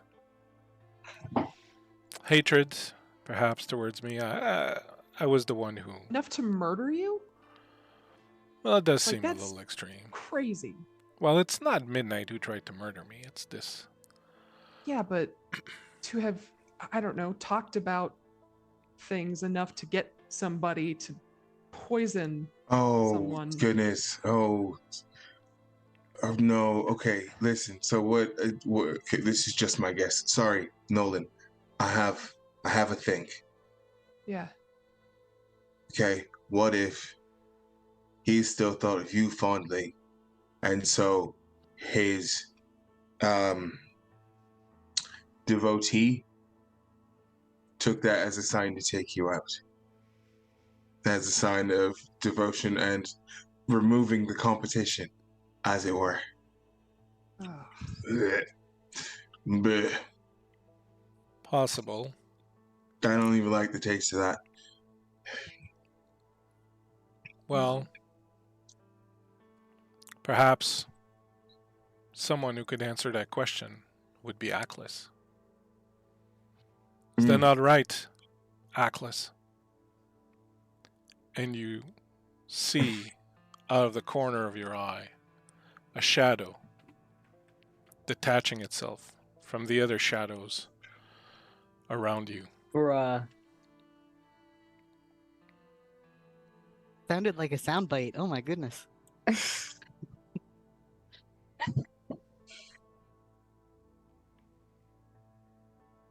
Where your eyes at? I was gonna ask if she was wearing leopard print, but I think that's just like a chainmail. It's like chainmail. Oh, wait, pause. They're so cute. This one trying to murder us. She's trying to murder. look it. The sword's Oh. the size of a toothpick, okay? Yeah. You little monster. Yeah, but so are Little you. cover in there. Yeah, but I say yeah, and that could mess you up, fam. Precious. Mean. Detaching itself from the shadow is the shape of Aklis, who stays somewhat in the shadow but moves a little bit further into the light and says, "How did you know?" And Minerva says, "The flower."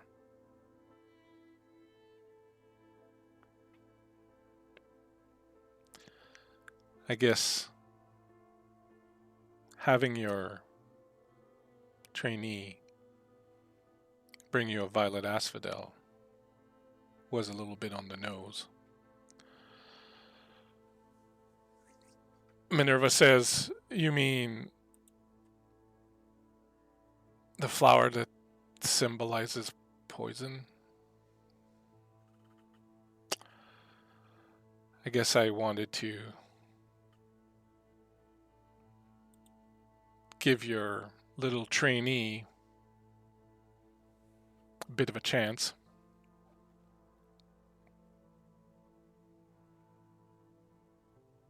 I failed.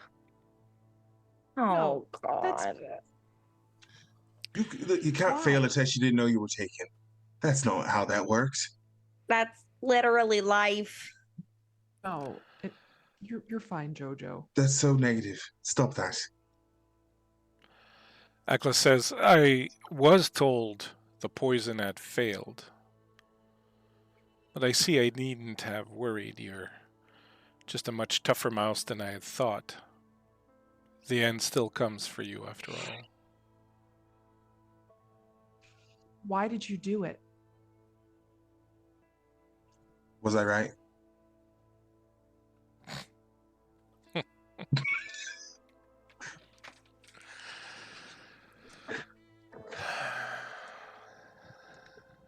I am trying to kill Minerva out of jealousy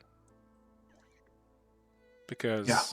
some long gone blacksmith in a long gone time had something with her.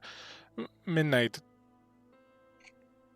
rarely thought of Minerva in the later years. He was obsessed with his quest, obsessed with his goals. He did not have room for anything else. Mm. But why attack her Oh, in such a cowardly way? Well, one uses what means are at one's disposition. Minerva says, "You may as well tell them. If you don't, I will."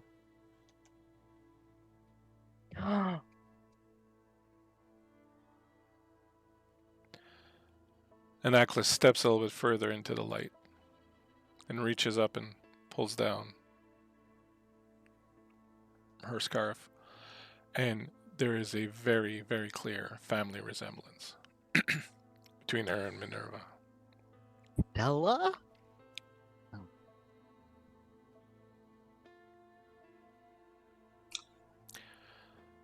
I try to say the word mother, but it really does not come easily to the tongue.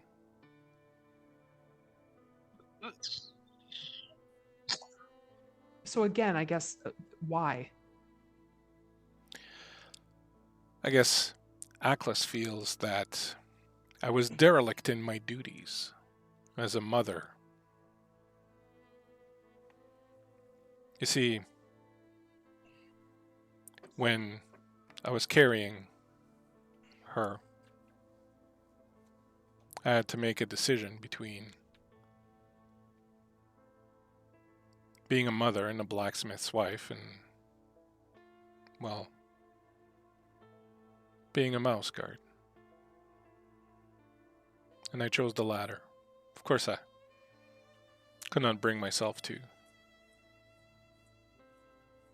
deprive her of a chance to life, and so I went away for a little while, and when I came back with a little bundle, and unfortunately, I let her father take care of her, and well,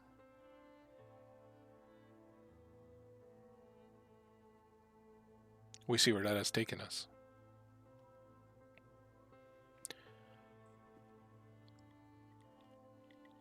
I don't suppose you... Aklis, Sorry, go ahead. I would like to hear your side of things here. My side is that I was abandoned by my mother. I was given over to a man who became obsessed with dreams of violence and power and conquest, and who spent all of my life training me to be nothing but a follower and a weapon. Something to be used in the pursuit of his goals.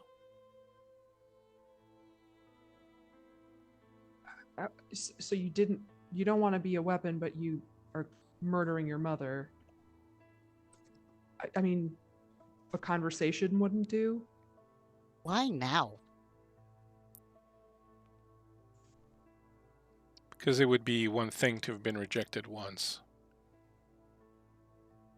To have been rejected twice, and she looks at Tiberius, and for one of such low quality. Okay, cool. Thank you so very much. Thank you so much. So it is Sorsha. Okay, cool. Then Tiberius has been staring at her the whole time. Just silent, staring.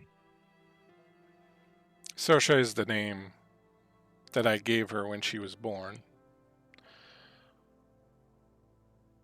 She came to me when she turned of age, tired, I guess, of what her father was putting her through. Unfortunately, I had already committed to Tiberius at that point. I couldn't take her on.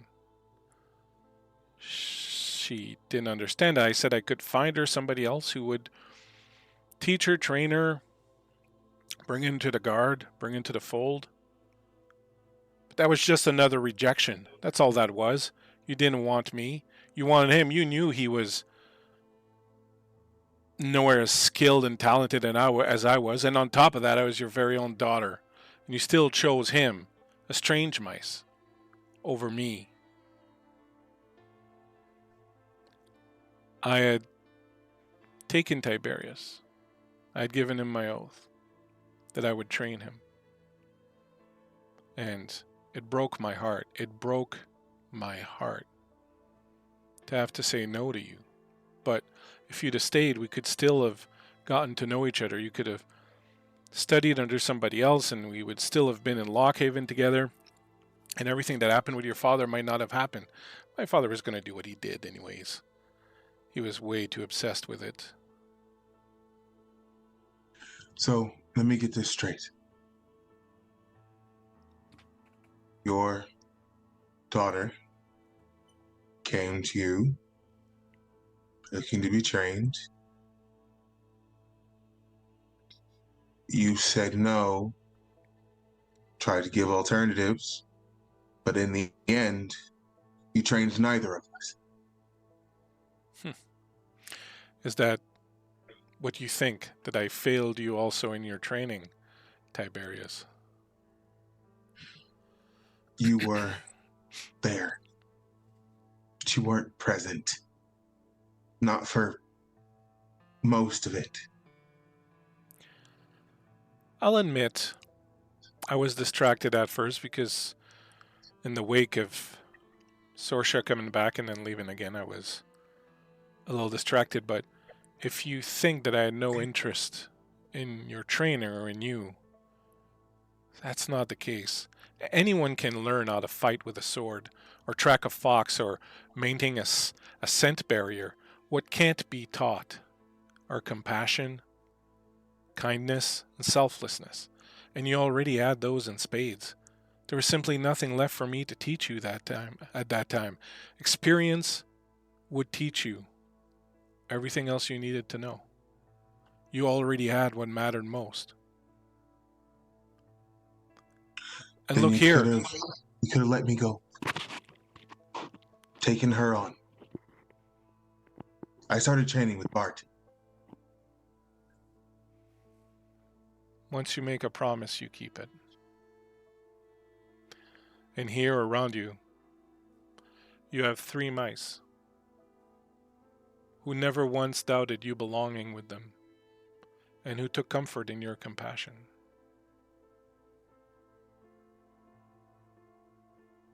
There could have been 4. You are the 4th. Could have been 4 more. Hmm. There could have been 4. Well, there's looking only at so me. much I can do. 4 that could have been looking at me. I chose all 4 of you for different reasons. You all turned out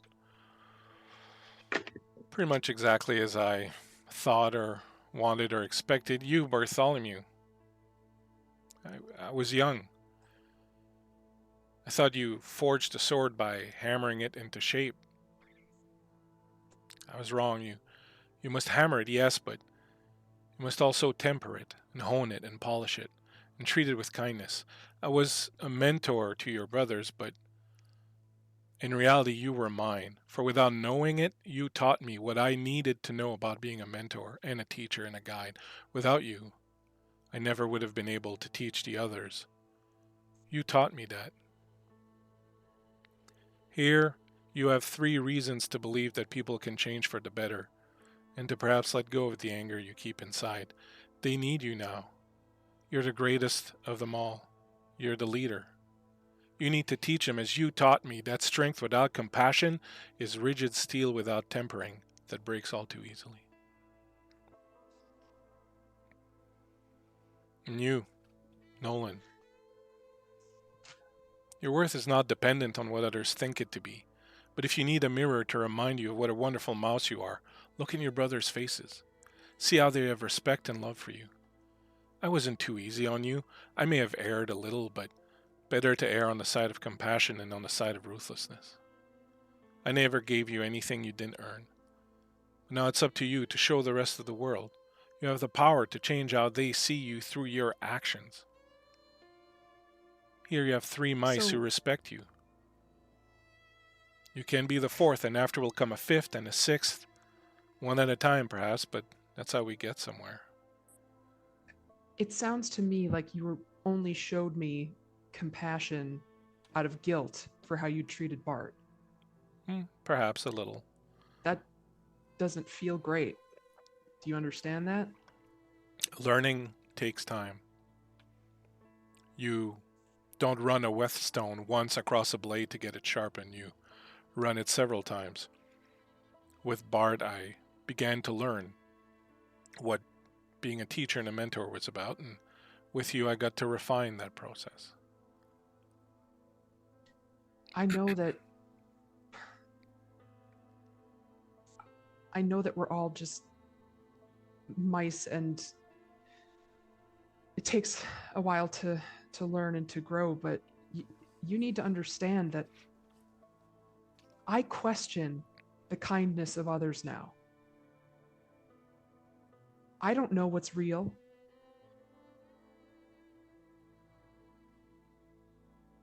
And I don't want to complain that you were kind to me, but knowing that was not the experience for the rest of these mice has sat with me like a rock. And I need you to know that.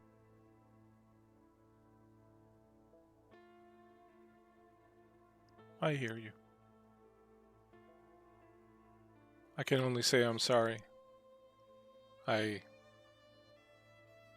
did the best that I could and that I thought at the time, and I can only reiterate that I never gave you anything you did not earn, and that most of the time the only person who actually thinks you don't deserve something or haven't earned it is you. And at the end of the day, that's the only person that matters. You have to know that you deserve it and that you matter. And what other people think, what other mice think, the ones around you now certainly know. Well, they're the best thing you've ever given me. No, you know, even a broken clock is right twice a day. Yeah.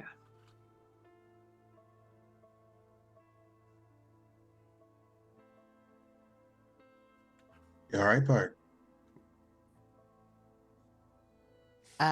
Yeah, Bart is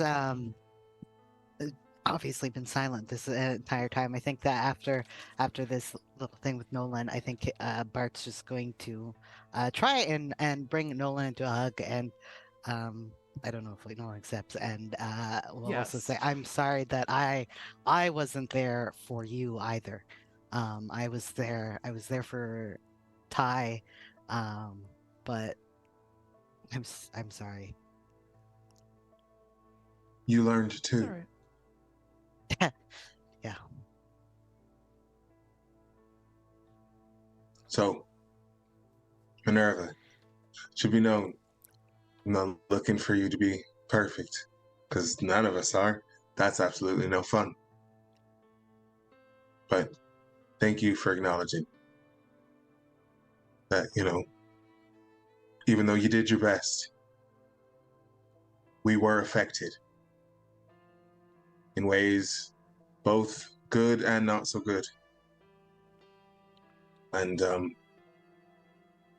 don't know about the other two. I can promise you that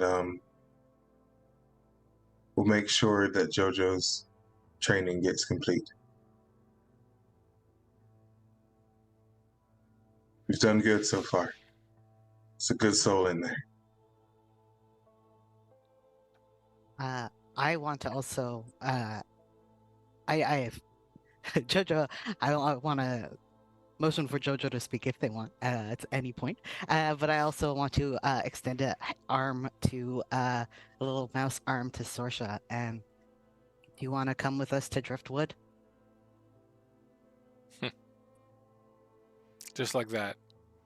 Accompany the woman I have poisoned that I've been trying to kill for the better part of the last 2 years. Hey, she has a time limit. Okay, gotta get your time in now if you want it. Yeah, obviously you care. Otherwise, you wouldn't have done it. This is unfair. How can you all turn so kindly to someone who literally is killing our mentor, and not only that, our guide, our icon, the person who has changed all of our lives for the better. I'm sorry, Aklis Sorsha, that you suffered a horrendous youth. But that doesn't seem fair to act like you can just take that kind of action on someone who has done good for this mouse guard and for this community. She never did any good for me. Okay, and you're just one little mouse. That's selfish. Would you not give up something precious to you to help the hundreds of others? Is that not what being a hero is about? Like she did when she abandoned me? Exactly. I'm sorry she left you, but she has helped so many others. And you turning sour against that is fair, but only to a point. I don't think it's Minerva I don't think says, it's right or even appropriate sort of vengeance to kill your own parent and someone who has brought so much joy and so much strength to not just the mouse guard, but everywhere.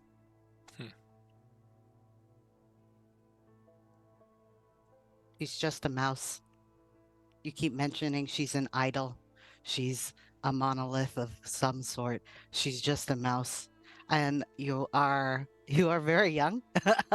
And this is gonna seem like when you get older, but it is very much that, I think. But that can't be. It can, and it is. But no. Okay. Hard. You can admire someone without putting them on a pedestal. I can admire someone who has changed all of our lives. That's not putting someone on a pedestal. That's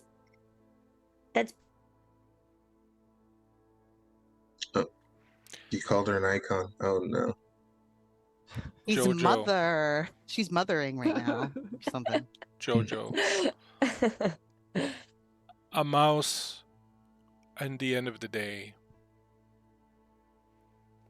is only the sum total of their choices. We make so many choices every day. Some of them are bound to be better than others. I made choices. Some of them good, some of them bad, but they were my choices and they made me who I am. Aklis Sorsha made choices. Midnight made choices. But your choices led to all of us here. Only through strife and through grief and through pain. I'm sorry to be the one to break this to you, Jojo, but you are going to make decisions that are not going to work out.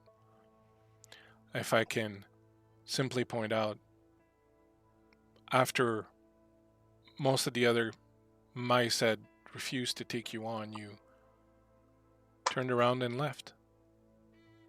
That was your decision. You made that decision to turn around and leave. I made a decision that day to come running out after you and to take you on as a disciple. And now, perhaps this decision of mine will bear wonderful fruit and you will help many people. People who would not have been helped.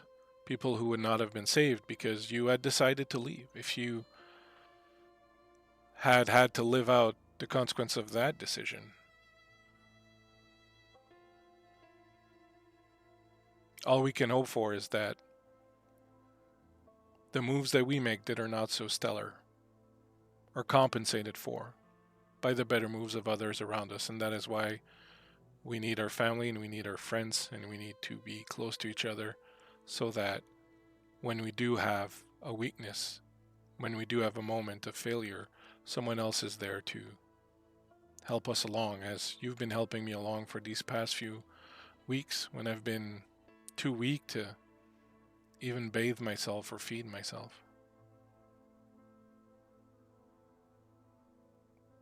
We make decisions. We are guided in those decisions by things that change from one moment to another, and well, we can't see the future. As long as you make the decisions that you feel are right in the moment, that's really all that can be asked of a mouse. And then, if you made the wrong one, try to fix things. Which is what I tried to do. I made wrong decisions with Bart, and I tried to fix them a little bit with Nolan, and I made a few more bad decisions, and I tried to fix them a little bit with Tiberius. And finally we arrive at you. And I think perhaps, finally, I will have done a decent job. But there were a lot of bad decisions made along the way. Aklis made hers. I do not feel hatred or anger towards her. She did what she thought she needed to do. However, I have passed on, as I said earlier, all that I had of wisdom, and at this point, energy, to the four of you. And I think the four of you should decide what will happen with Aklis.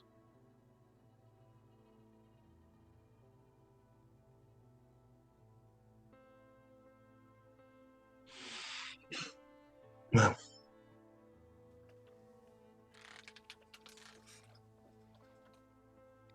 Jojo, this is the moment. This is the choice.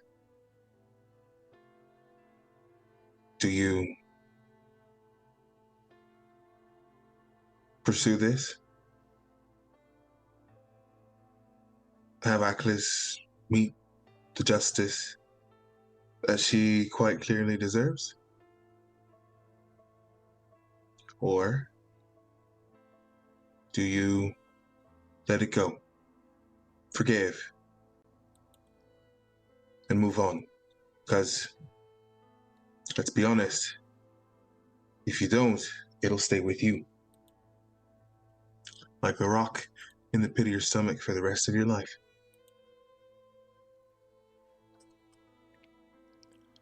But also know that with unity comes strength. So we can make this decision together, but you're allowed to choose whatever you think is right, and then you lean on others to help make sure that your decision is the best decision.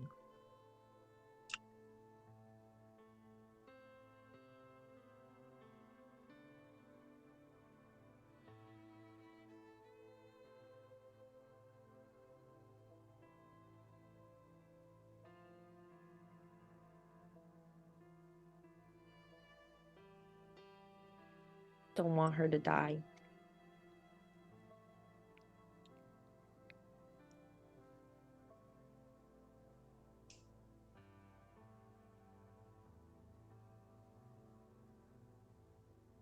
And I don't want her memory to be poisoned.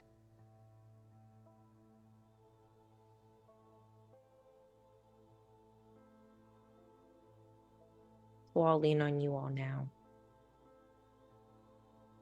Okay. All right. So, I have a suggestion. Aklis, you'll join us to take your mother back to Driftwood. You'll say your farewells. You'll say your farewells. That word's not happening in that accent, sorry. You'll say your farewells. And then you leave.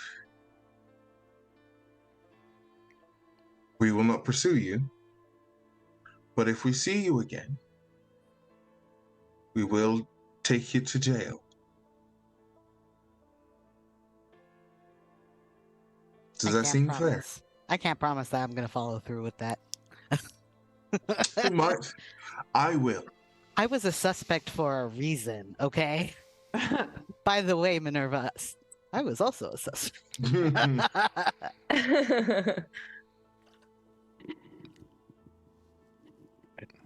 It's I think it's a good plan. good. Lord Chef? Or, sorry, Atlas? Agnes will look at Minerva. Minerva will say, sometimes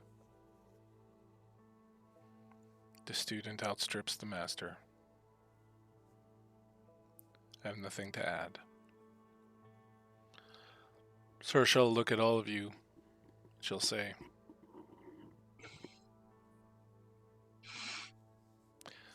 I'll find you in the morning then.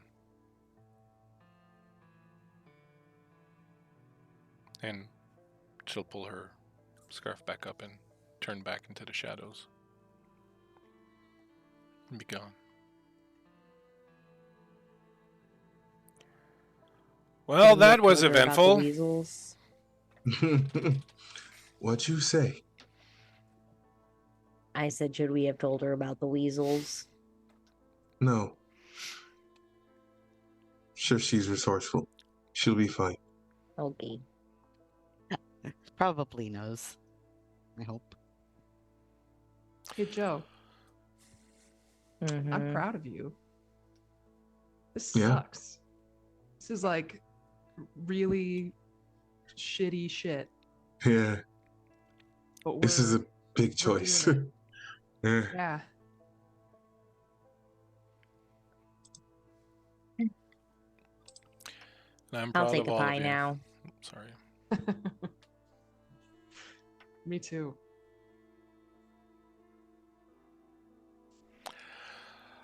And with that, you will each find your own little corner, think on what's just happened, try to find some sleep that perhaps will remain elusive throughout the night, except for Minerva, who's snoring pretty loudly. She's tired. She eepy. Yeah. So eepy. Tiberius is available for cuddles because it's getting cold and we like warm. Also, Spoons he's on spoons on spoons. exactly. Yeah. Oh, we're all spooning with Jethro. All kind of around Jethro. I don't know if are Jethro's the they wind barrier. okay. You know what? That I'll Ah. take. That I will take. Yeah. Okay. Not very cuddly, but yeah, it breaks the wind. Yeah.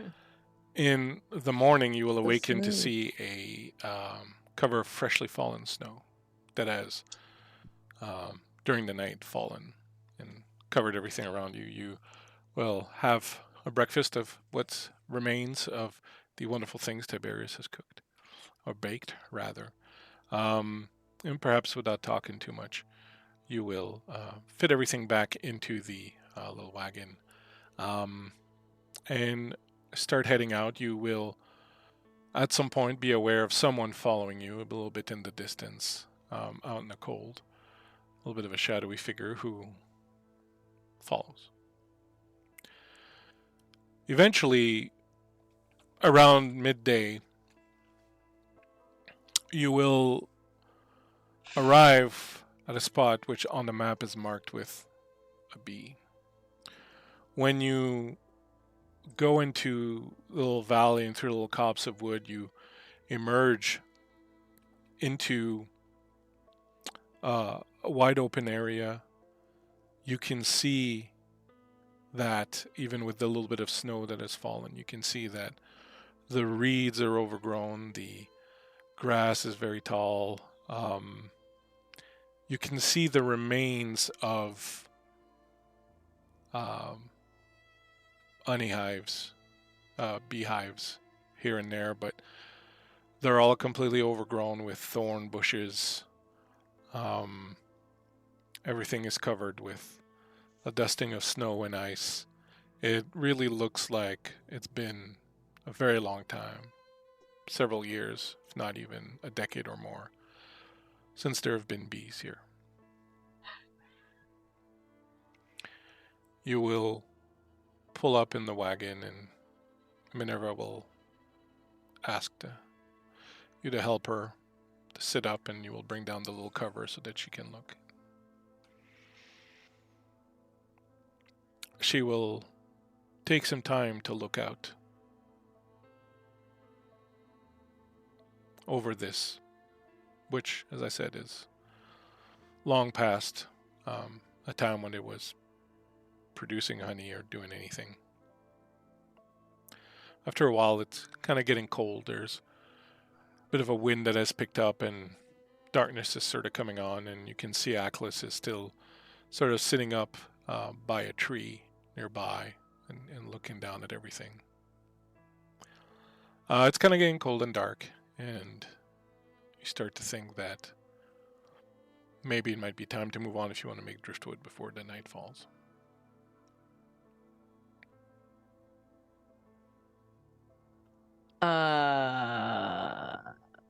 Jojo calls a huddle. What's up? So I know we said that we were gonna toss her ass in jail. What if her punishment is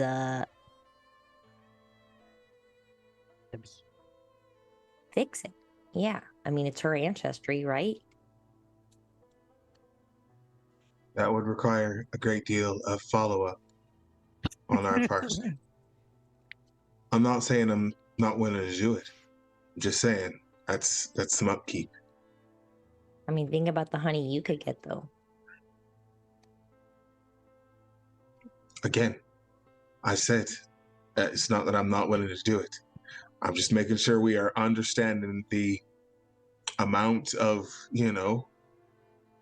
overwatch we'd have to do. Well, wait a second. She might want to take that on. She said she hated that she was trained to be a killer. Maybe this would offer some peace, connection to family, a change of scenery. Sure. Who knows? A good choice. Clearly she likes the flora. That's too soon.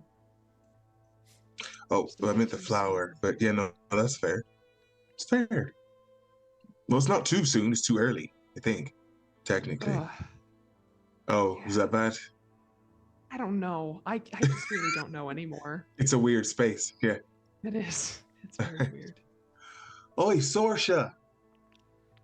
When you look up, you see that she is gone.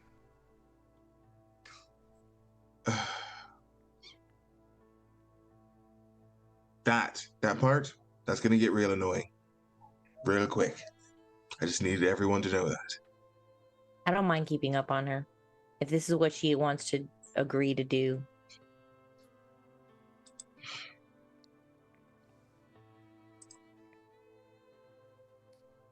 Well, All right. let's see if we could probably spend another night out here if Minerva wants, but let's see if she's ready to go to Driftwood. Mm-hmm. When you Sure. turn towards the wagon, you see that Minerva's fallen on her side. Go over there. This Sorsha better watch her fucking back. Okay. When you- Or she's just dead because she was. She is neither of those things. When you approach her, you see that she is looking weak, but is still awake. She's just sort of perhaps had a bit of a weakness there for a moment. You help her up, and she's like, oh, I'm sorry, the cold was starting to get to me, I guess. Been a very long time since I'd been here and thought about this place, and well, I guess I was just thinking about what might have been, and well, no use in dwelling on that. If you're cold, Minerva, and I think Jojo takes the cloak that was given to him or them, and then just kind of like, Uh-oh, but you you'll be should- cold. You'll be cold, Jojo. I'm young. It'll be fine. You should have seen this place back when my parents ran it. I was a child then. It was destroyed when I was very young still.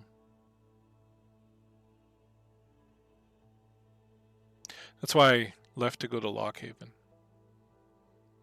My parents had lost this place, and while we had no means of earning any money really, and it was becoming too difficult. They were getting on in years, and so I thought that I would try my luck in Lockhaven. I had no training, no idea what I was getting into, and when I first showed up, they practically laughed me out of the place.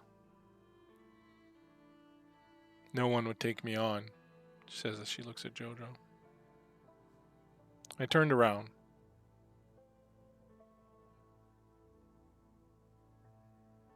Then I turned back, and I told him, I said, my home needs me to be here. My folks need me to be here. They need me to be doing this. And if I am too weak or not skilled enough or not strong enough, then I will become those things. I will train and I will grow strong. And I will help people so that what happened to my parents does not happen to anybody else. And as when my mentor, old Balthazar, spoke up and said he would take me on. And that's why when you were leaving that day, Jojo, I thought, what if that mouse is in that same situation? What if there are people depending on that mouse? And even if there are not people depending on that mouse now, there may be people depending on that mouse later.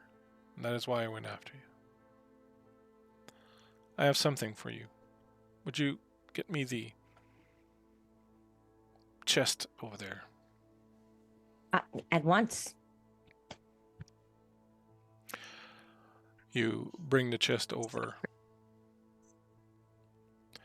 She, while you're doing that, has taken her sword out of the bag that she had it. And she says, this was given to me by my mentor Balthazar on his deathbed. It is a great sword. Like me, it has seen a lot and done a lot, and there are perhaps more chips and dent in it now than there used to be, but it still has a bit of an edge. She hands it over to Bartholomew. She says, you should have this now, and you are coming up on the time when you will have to take an apprentice. And I hope that the lessons I have learned from you are lessons that you will be able to pass on to them. Let this sword be a reminder of where I went wrong, to make sure that you do not make the same mistakes I did. I will gingerly accept, and I wish we could have talked like this years ago. It's not only am I'm grieving you and a version of you I never had, and also the time we could have had after seeing who you've become, and I was never anyone other than the person you knew, unfortunately. But I'm glad that you see something else in there now also. She'll reach over and pull you into a hug.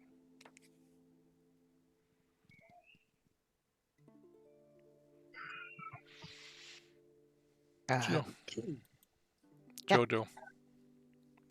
She pulls from the chest a cloak of a rich golden amber, the color of deep, rich honey. This perhaps once should have been for my daughter, but we all make choices in life, and sometimes these choices alter the course of our destiny and sometimes the destiny of others, but what's important is to persevere, to never abandon hope or your efforts to change things for the better. Wherever you go, remember that mice will see your cloak, and it will not matter who you are, only that you are a mouse guard. Because of this, they will put their trust and faith in you almost blindly. You must live up to that trust and faith and honor it always. Bees are small, and it's easy to think of them as insignificant perhaps, but as a group, they provide so much by working together and serving their purpose. Let this cloak remind you of that you may be small and just one mouse, but you are a mouse guard. And you have brothers and sisters, and that together you can do anything. Here, you have 3 mice who believe in you, will be there for you, will depend on you. That's 4 solid links already in the chain. Go now and build some more. She puts the cloak around your shoulders. I am honored, Minerva. Thank you for everything. And thank you for believing in me and being the first link. Thank you for saying that, Jojo. Thank you for taking such good care of me these past few weeks, and she'll give you a hug too. Finally, there's something you must do for me, the 4 of you. You must take this and bring it to the archivists in Lockhaven, and she pulls out the book that she'd been working on. It's my memoir of sorts, I guess, my thoughts and times and perhaps advice to others who will come after me. It's a tradition for guard captains who retire to write such a thing. It contains the honest truth about the very best things I've done. She'll hand you the book. She'll hand it to Tiberius, probably. Yep, I'll put it in a bag, wrapped up for protection. She'll reach out and she'll take Nolan's hand and Bartholomew's hand. I guess now's the time that I tell you that I never planned on going to Driftwood.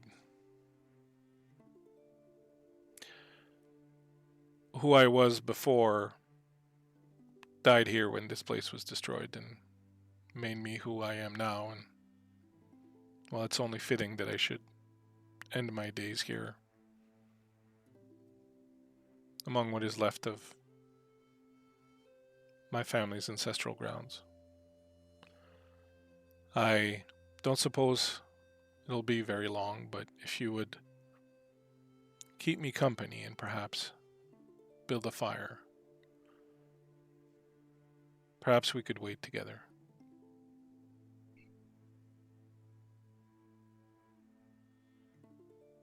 Of course. Sure. I'll make a nice meal for you. I would appreciate that very much. Of course. Now, Bleak, I would like to try something. Mm-hmm. Honey keeps Mm-hmm. forever. Mm-hmm. I know a lot of the hives are destroyed. I want to see maybe there's even just like a touch of honeycomb. One little hexagon of honey. I just want a little Not bit. even a comb. I'd like to know like a few combs. Get a little bit of something, you know what I'm saying? Yeah, a little bit. One But little yeah. wax hole. It takes a while. Takes all of Okay. you. You have to search. You have to cut through tons of thorns. You have Cool. to dig into a ground that's starting to get very, very hard, but you manage to find what you need. Cool. Then I think Tiberius is gonna take some of like the last rolls that he has, and he's just gonna make sure to get the honey to a point where he can drizzle it. And just put it over the rolls, and he's just gonna pass pieces out. I think this entire time he's just been very laser focused. He doesn't have any dough to knead, so he is putting all of his energy into the work of finding the honey.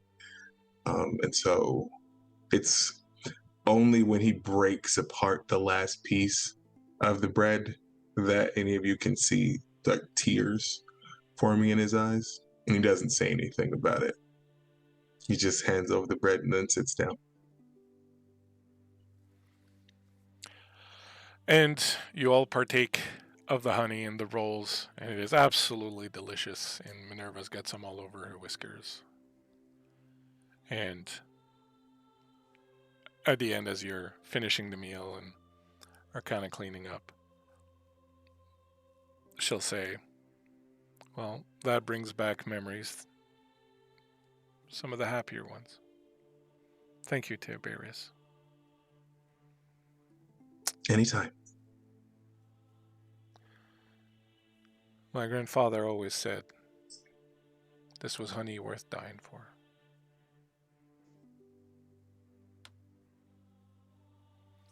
And with a little chuckle, she will say that she's tired and needs a rest and will go and lie down.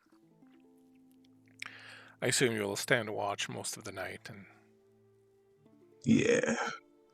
when the morning light breaks, you will find her gone. Honey still on her whiskers.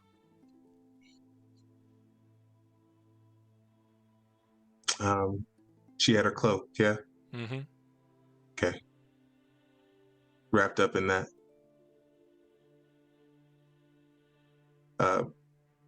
Probably, again, doing the hard work before the night freeze. Mm-hmm. He probably would have had a hole dug just in preparation.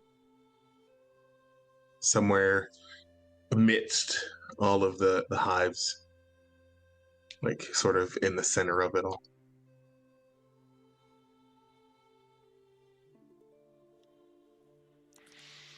You will place her gently in there and say goodbye to her and all the things that she has done or not done or should have done. Later, as you travel back towards Lockhaven, or do you travel back to Lockhaven? Did we tell her sister?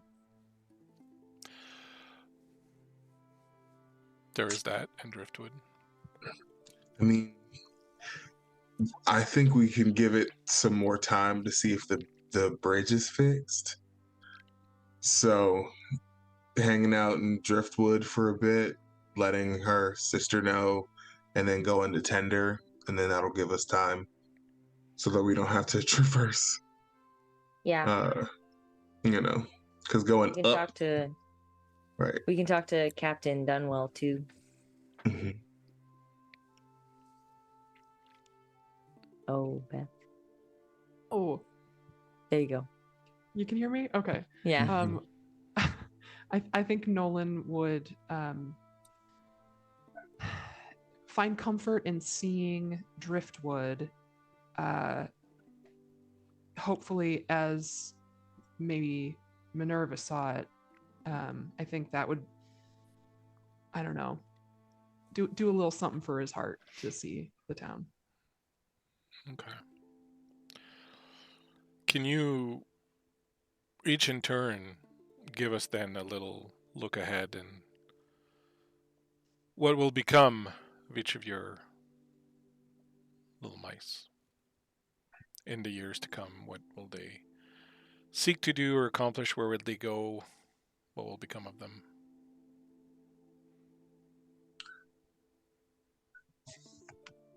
Captain? Yeah, I'll go first.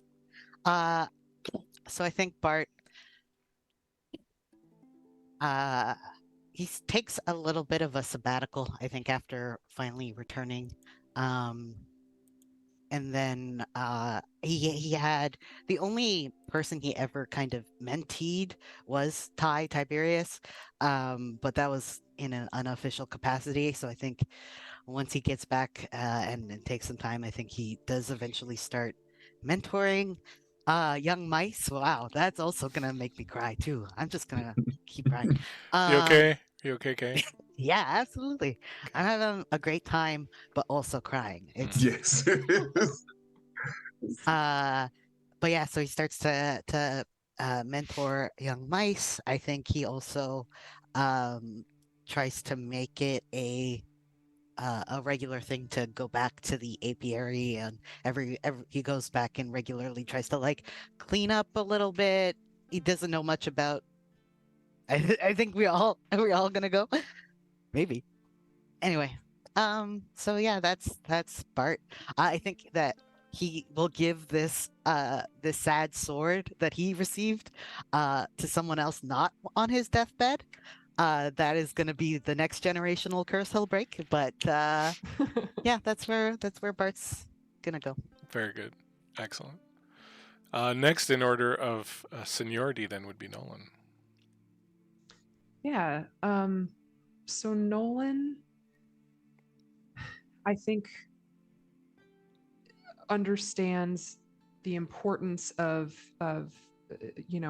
guard mice having, or mouse guard mice having a mentor, but there are problems inherently when there's one teacher for one student, and I think he would try to create I guess kind of like a school or like a training program kind of thing where there are multiple teachers who can offer different parts of themselves, hopefully the best parts of themselves, so that nobody is left feeling abandoned or you know anything like that. I also think that he will try to get the band back together as often as possible. I think in his eyes, it's the first time that he feels really comfortable with the rest of Minerva's mentees, because I think he just felt so guilty for so long that you can't build a relationship with that, holding everyone at a distance. So I think this has been very helpful to have this group who understands.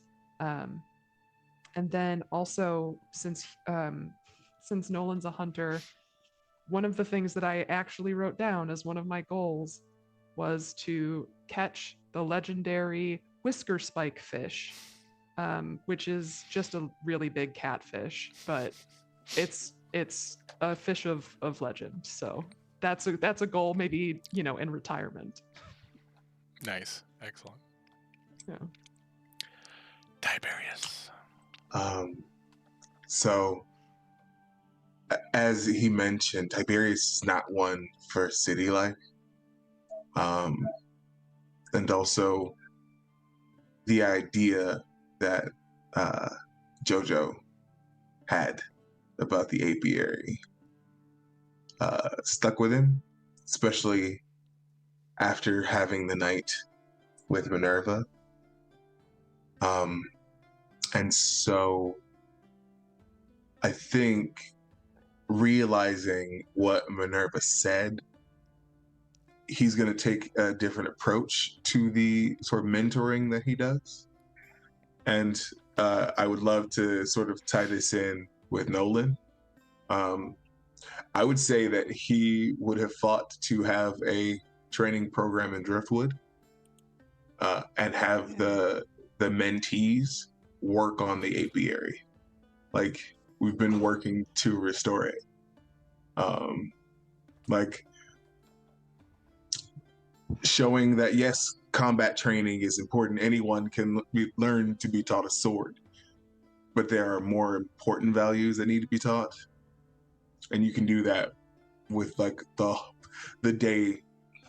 hard work and that day-to-day labor, which will also give them humility, which is what Midnight had a problem with in the first place. So we're not above them. We are of the people in service to the people. So that's what he's doing. There's probably a challenge just because he does not usually wield a weapon. So he just has the shield, typically. All of his weapons are used for like utility stuff, like the axe and the sword. It's like clear brush and whatnot. So he always challenges people to beat him when he just has a shield. So that's Tiberius. Excellent. And finally, Oscar Hello. Jojo. Yeah. I think Jojo, after spending the time in Driftwood and all of that, I think, and especially now that they have their cloak, the first thing they're going to do is travel back to Shalebro, where they live and where their family is.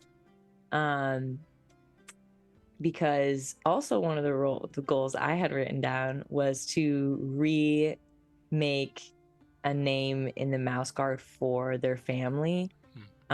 So I think they go back and spend some time almost like working back at their parents in but eventually go into like the back area, the shed where they keep their like great grandfather's old like mouse guard sword, and it's all rusted and nasty, and I think they just kind of take it and start cleaning it, start trying to get it and fix it, get it back to good use.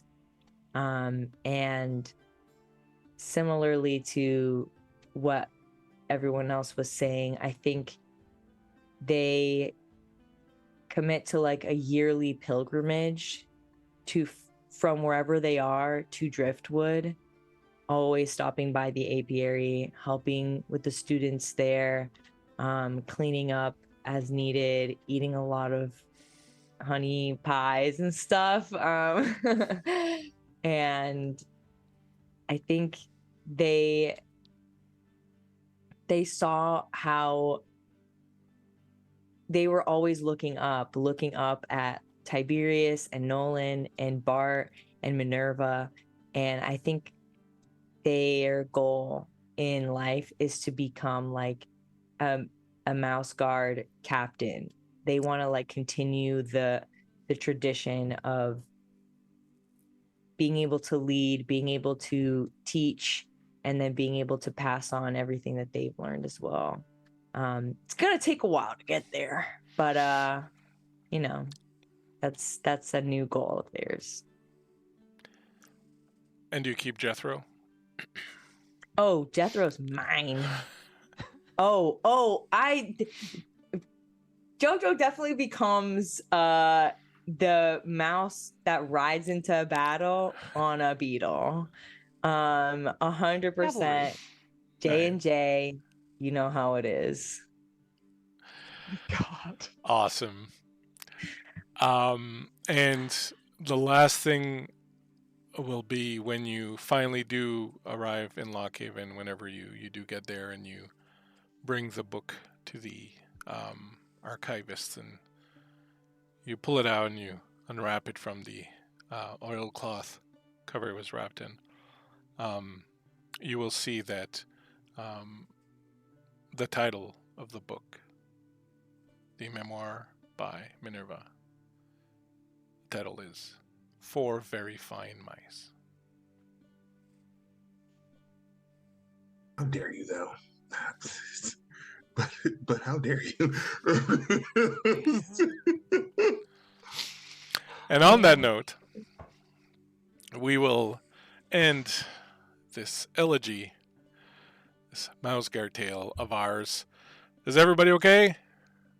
Yeah. Yes. Doing all right? Absolutely. Absolutely, babes. All right. Absolutely vibes. To live. Absolutely.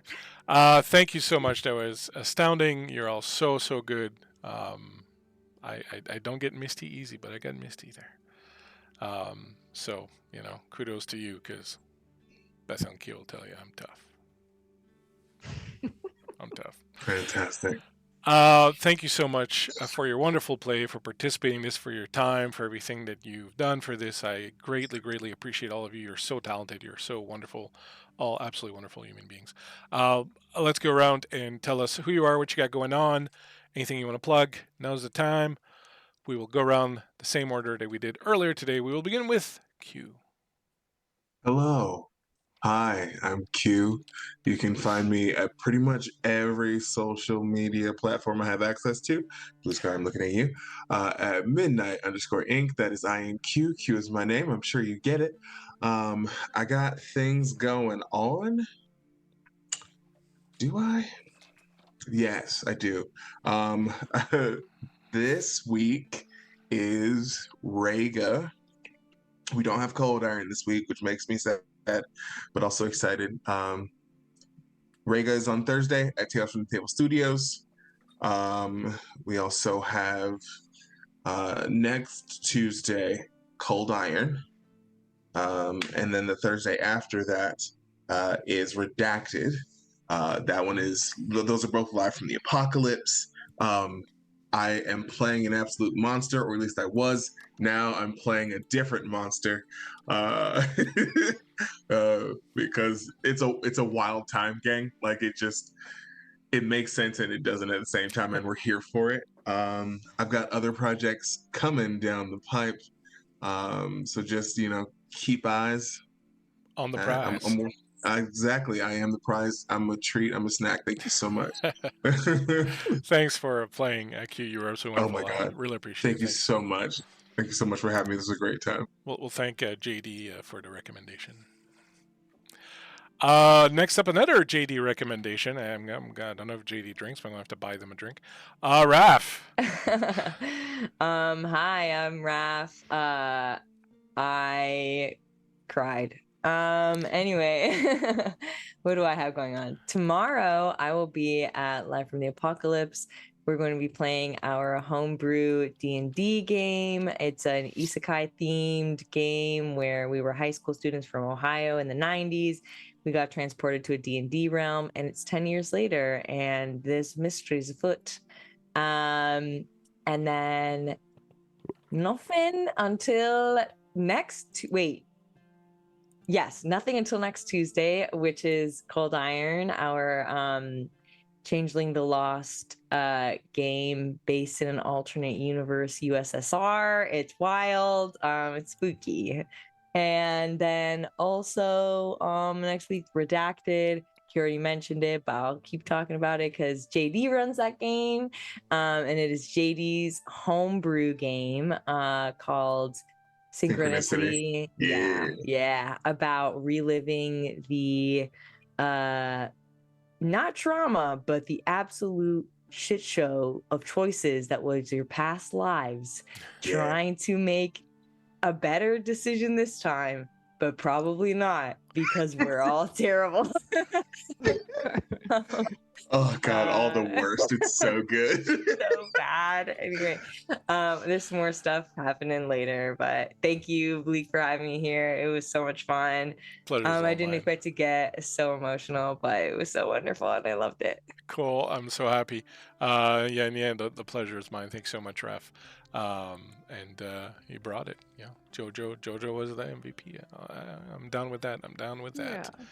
Yeah. Next up, we have Beth. Hey. Beth. Yeah, I'm Beth. You are. I also cried.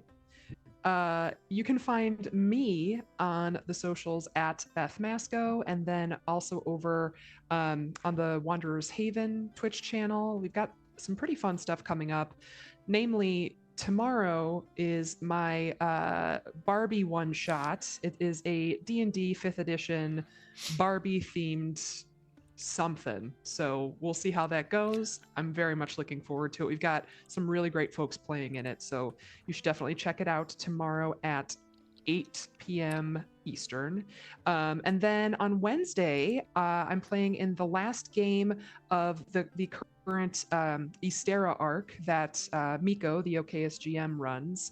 Ystera is his homebrew world that is just fantastic. So big conclusion with some probably crazy stuff happening tomorrow or Wednesday night. And then there's more to come beyond that. But this was a really fun game to play. Obviously, playing as cute mice is just a joy. But it was really wonderful to play with all of you.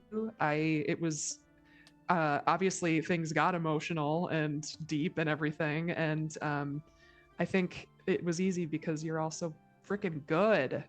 So thank you, Bleak, for having me come on this one because it was just a blast. Mikasa Sukasa, you know that. Absolutely, it was a ton of fun, and we always have stuff going on, and we will see you again on this channel and on others because I can't quit Beth. It's just the way it is. Good luck with the Barbie. That's gonna rock. Thank you. I'm gonna be there. I'm gonna watch that. Thank you. I'm being there. Kay, finally, Kay. Hi. What's up? Somebody else I can't quit. What's up, Kay? Not much. I just finished a game. I cried multiple times. I don't know how many instances specifically. But okay, yeah, I'm Kate or Kid in Cosmos. I'm gonna try to keep it quick. I'm gonna be in a Barbie game tomorrow. The Barbie game with Beth. I'm very excited. I'm also in La Not Eterna, which is not this week, but the last one is going to be next Friday. I also run free online trivia on Saturdays at 8 p.m. Eastern Standard Time at Sly Fox Trivia. And we're also having a special Pokemon-themed game in 2 weeks. So you might want to check that out. Anyway, yeah. So many things. Awesome. Thank you, Kay, again for making time to come and play with me. Always enjoyable. And yeah, we're playing in La Not Eterna together. And having a good time with that too. So that'll be Friday. As for me in Bleakseason, I am usually on Guild Superior. You can find me there this coming Thursday, doing my Shadowrun game, the third of a 3-part series. After that, we're going back to some Lord of the Rings. I don't know what else will be on this channel this month, but I know the next 2 big games. So in August, the game that I'm going to run on this channel will be a Vampire the Masquerade game. It'll be a 4-parter with Darling Creepshow and Little Bones and Myriad, and Mornian's going to be really, we're working on it now, and it's going to be, if you thought this was kind of, that thing's just going to go dark. It's just going to be a thing. Yes. And a month after that, I'm working on a Penny Dreadful game with some wonderful people we've mentioned here tonight. So that's going to be pretty cool too. So tons of stuff coming along. Please come and check us all out. Check out the wonderful work that all these people are doing. Thank you for hanging out with us. Those who did and those who are watching on the VOD. I appreciate all of you. That's it for us tonight. Thank you so much. We're going to raid some good friends of ours here momentarily. So please hang out. And when we do pop in there, say hi. Thank you very much. Have a good night. Be safe. Bye. Talk to you soon. Good night. Ciao. Bye.